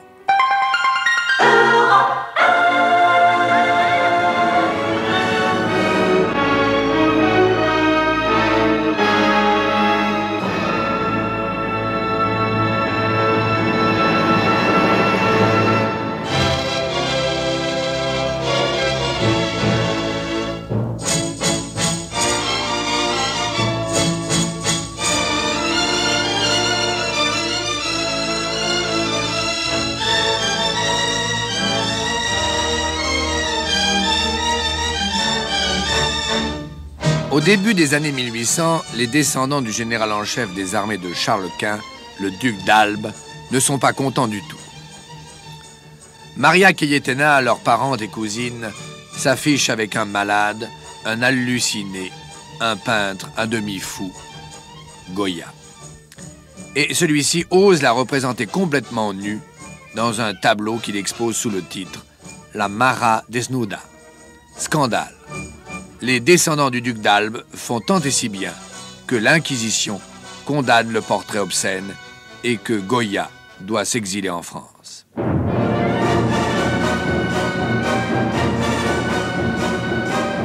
En 1958, un metteur en scène américain, Henry Koster, décide de réaliser à Madrid un film sur les amours de la duchesse d'Albe et de Goya. Le film s'appellera La Main Nue, mais l'histoire accouche régulièrement des mêmes pitres et des mêmes grimaces. Les derniers descendants de la duchesse font tant et si bien que le gouvernement de Franco interdit à Coster de tourner son film en Espagne. Pourtant, Goya serait sans doute tombé amoureux de cette moderne duchesse d'Albe, Ava Gardner.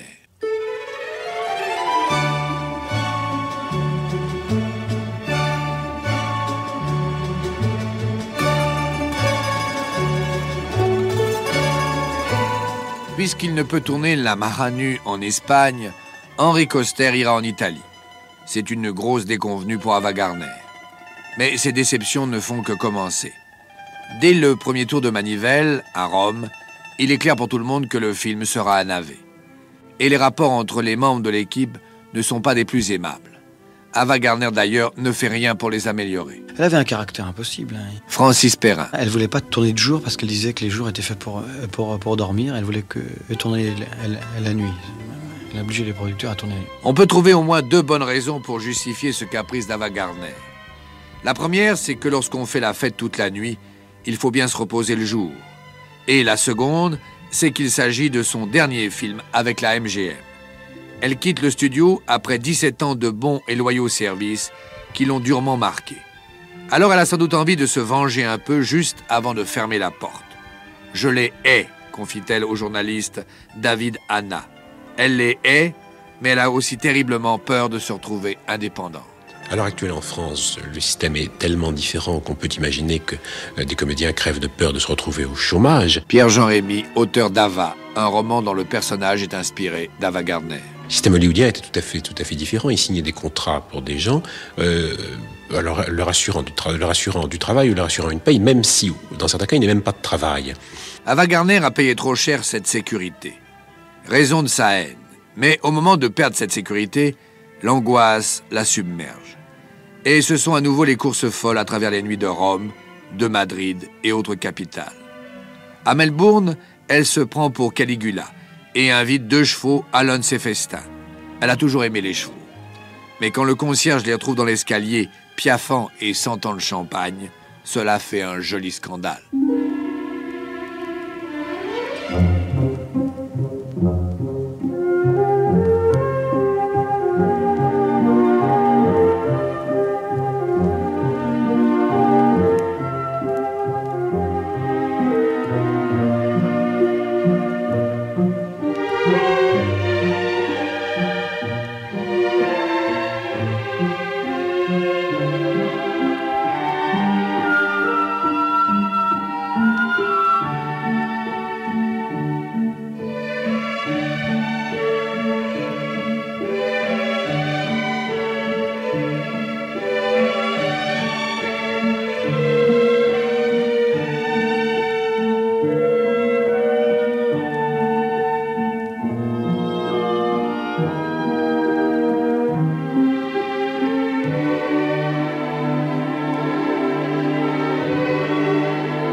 Vous venez d'entendre un extrait de la musique du film Dernier Rivage.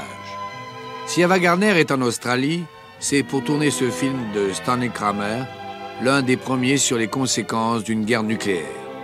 Et bien entendu, celle que tous les journalistes appellent la bombe, c'est elle. Cependant, malgré ses frasques, elle est toujours aussi belle.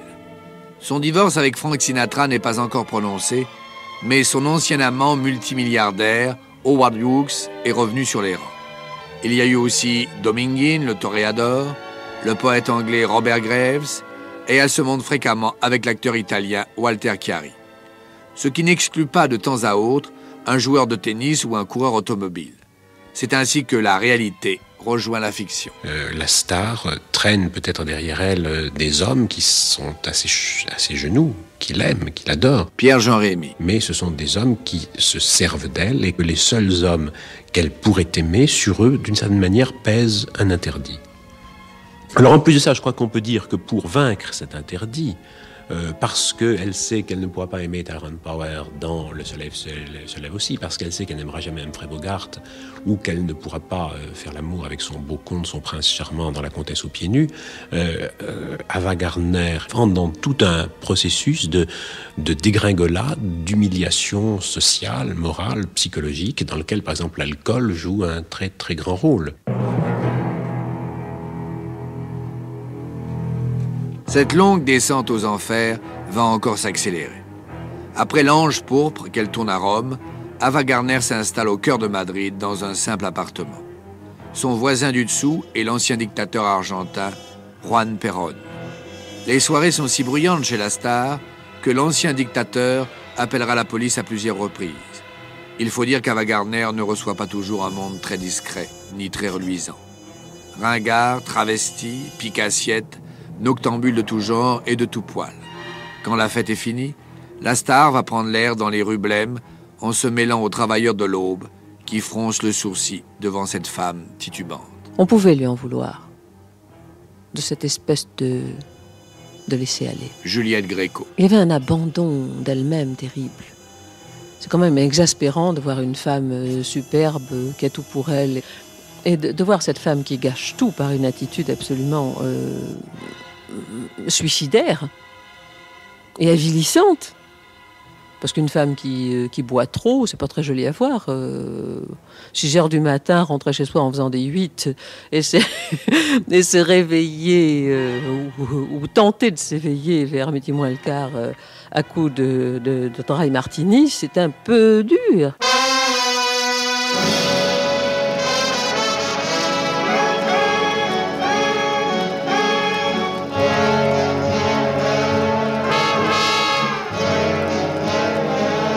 Ava Gardner ne travaille plus. Tout le monde pense qu'elle est finie.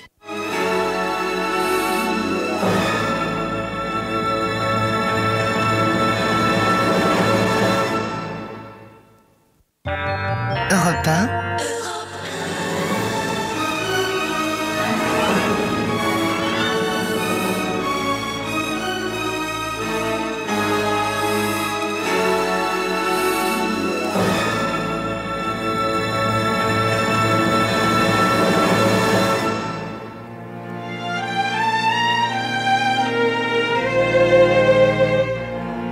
Après l'échec de l'Ange pourpre, tous les professionnels du cinéma considèrent qu'Ava Gardner est finie.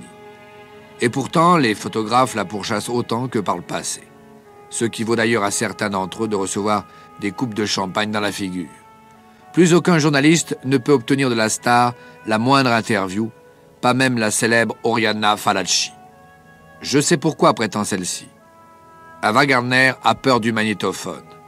Elle a peur que la bande du magnéto s'enroule autour de son cou et ne l'étrangle. Vrai ou faux, allez savoir. Mais il est certain qu'Ava Gardner a une conduite de plus en plus étrange. Peut-être a-t-elle trop longtemps souffert d'être celle qu'on appelait le plus bel animal du monde.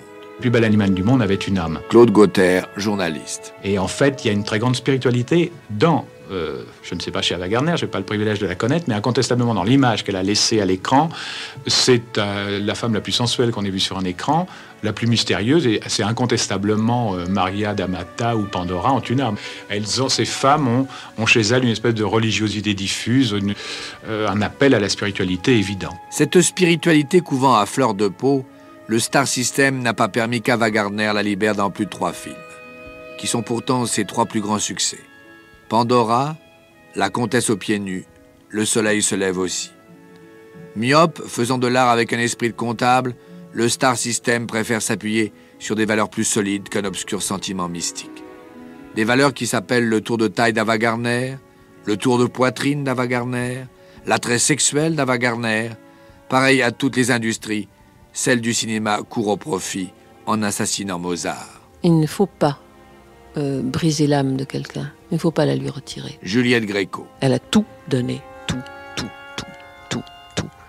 Et personne ne lui rend rien. Je serai président du tribunal que j'en enverrai quelques-uns aux galères parce qu'on n'a pas le droit de briser quelqu'un comme ça. Vous me direz qu'elle l'a bien voulu. Je ne le crois pas. Je ne crois pas qu'elle ait voulu ça.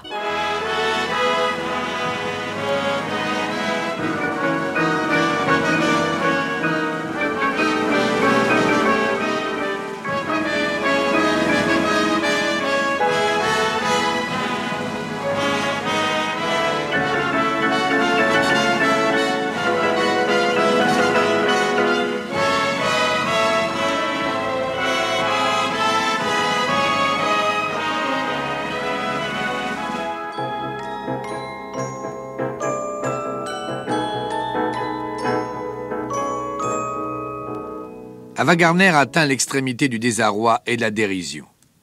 Un jour, elle se trouve à New York. Il est 6 heures du matin. En titubant un peu comme d'habitude, elle sort de son hôtel pour faire une petite promenade sur la place devant l'immeuble. Quand elle rencontre les éboueurs grimpés sur leur benne. L'un d'eux l'interpelle en rigolant. « On vous dépose quelque part, madame ?»« Ok, répond Ava Gardner. Et la voilà qui fait le tour de la petite place endormie, juchée sur le camion, entre les éboueurs qui se tiennent les côtes. Ils sont tellement sympathiques, ces gars-là, qu'elle les invite à boire un verre dans sa chambre. 1 heure plus tard, le directeur de l'hôtel devra intervenir pour qu'on veuille bien déplacer la benne municipale qui bouche l'entrée de son établissement. « Sorry » dira piteusement Ava Gardner, c'est-à-dire « désolé » et « désolé ». Dieu sait qu'elle l'est. I'm sorry. So sorry. Please accept my apology. But love is blind, and I was too blind to see.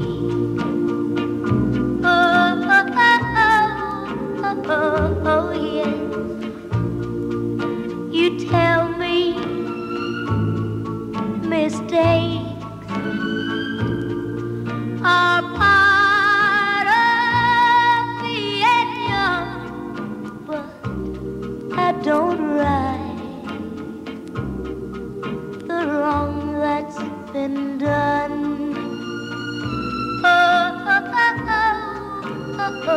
Oh, yes.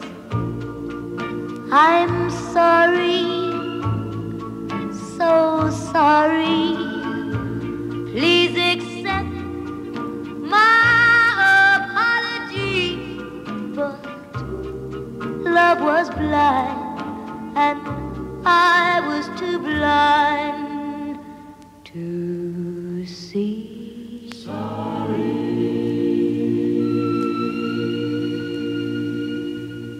Après l'anecdote de la benne municipale, et comme si elle avait touché le fin fond, Ava Gardner change subitement d'attitude. Elle devient moins tapageuse, s'habille de façon plus classique, s'occupe à nouveau de ses amis. Elle verse même une pension mensuelle à son premier mari, Mickey Rooney, qui traverse une mauvaise passe. Et tout à coup, c'est la métamorphose. Elle réapparaît à l'écran dans un film très médiocre, certes, mais où elle resplendit de fraîcheur et de beauté, les 55 jours de Pékin. Face à Charlton Heston, elle y reprend l'un de ses aspects traditionnels. Il y a le côté aventurière, il y a le côté étrangère, qui je crois est important aussi en elle. Elle est étrangère dans les 55 jours de Pékin, elle est l'étrangère dans Bounty Junction. En français, La Croisée des Destins.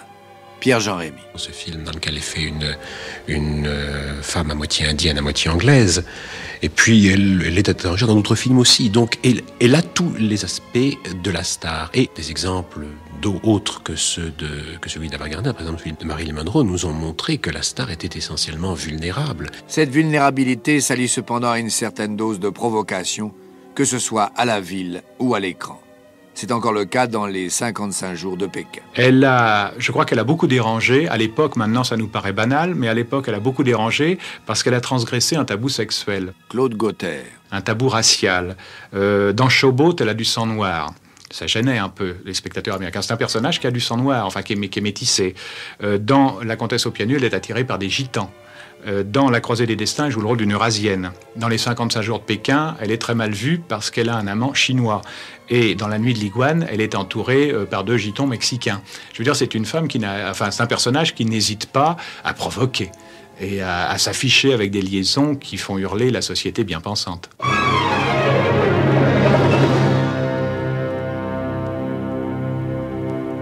On tourne les 55 jours de Pékin sur un canevas que le scénariste improvise de minute en minute. Personne ne sait jamais très bien où il en est. Quant au film suivant, Les 7 jours de mai, c'est aussi du travail à la petite semelle. Les 2 acteurs principaux, Burt Lancaster et Kirk Douglas, n'arrêtent pas de se chipoter. Tout cela ne fait pas du grand cinéma.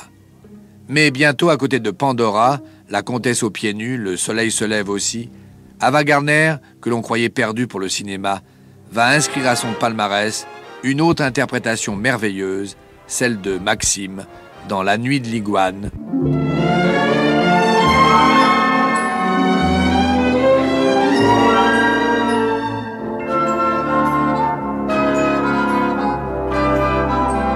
Le moins que l'on puisse dire, c'est que La Nuit de l'Iguane échappe à l'univers retréci des comptables d'Hollywood et de tous ceux pour qui la seule inspiration méritoire est déterminée par le marketing ou le tiroir-caisse.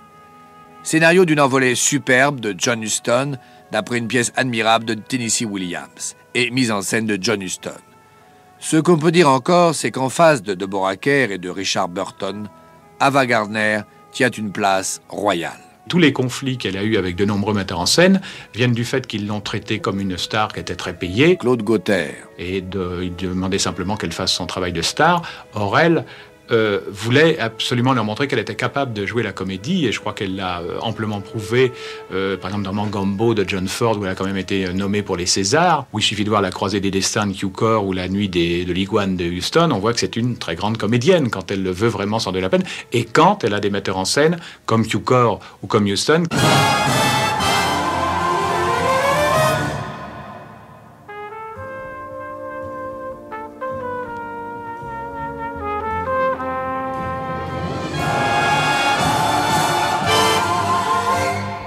Le 7 juillet 1964, on donne la première de La Nuit de l'Iguane à New York.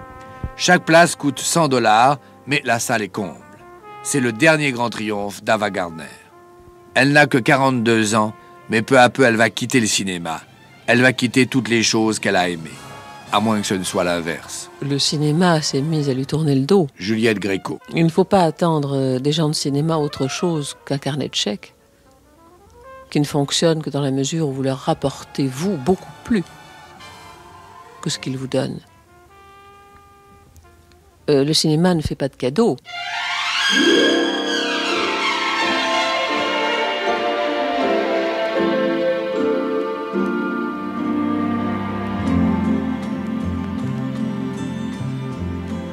Désormais, le cinéma n'est plus le souci primordial d'Ava Gardner, mais un moyen d'existence comme un autre.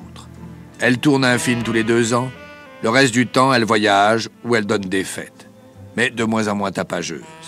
On la voit de plus en plus souvent seule. Je l'ai revue une fois à l'occasion d'une fête comme ça, de jour de l'an, je crois, chez François Sagan, il y a quelques années. Juliette Gréco. Je n'ai pas reconnu la même femme.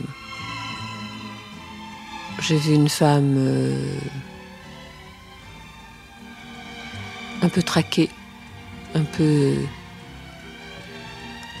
dure, un peu inquiète, comme ça, traquée. Ce n'était plus la même manière d'être traquée. Elle a toujours été traquée. Animal, donc traquée, donc chassée. Hein. Mais je ne sais pas si ce n'était pas un peu la peur de ne plus être chassée. Je n'imagine pas une star heureuse. Je la vois forcément angoissée, je la vois forcément aux abois. Et d'ailleurs, toutes les stars que l'on voit, encore une fois, le sont. Pierre-Jean Rémy. Alors, regardez comment est morte Martine Carroll, regardez comment est morte Marilyn Monroe, regardez comment achève de vivre Jane Tierney. Enfin, c'est extraordinaire. Tout se termine, comme regardez le destin de Lana Turner. Tout termine tragiquement. Et je crois que c'est bien qu'il y a quelque chose de dur et de douloureux dans ce destin de star. Quant à la mort de Maria Callas, alors là, c'est la mort exemplaire. Je crois qu'il y a implicitement une marche suicidaire dans la carrière d'une star.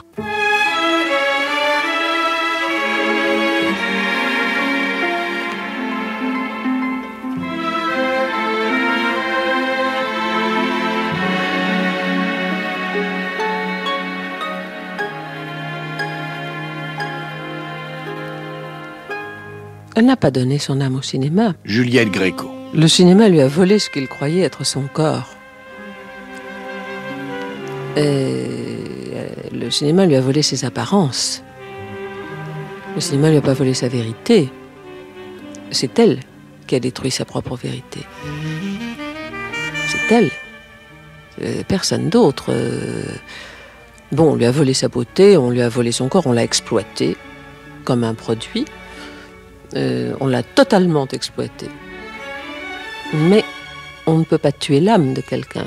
Il n'y a que soi-même qui puisse détruire sa propre âme, sa propre pensée. Si on veut garder son âme toute fraîche, on peut. On peut. Ça demande pas mal d'efforts, mais on peut. Et je crois qu'elle n'a pas voulu. Elle doit être en train de la chercher partout, sous tous les meubles. Elle doit se demander où elle l'a mise. Elle la trouvera peut-être. Possible. En tout cas, c'est toute la grâce que je nous souhaite parce que c'est quelqu'un de superbe. C'est bien dommage.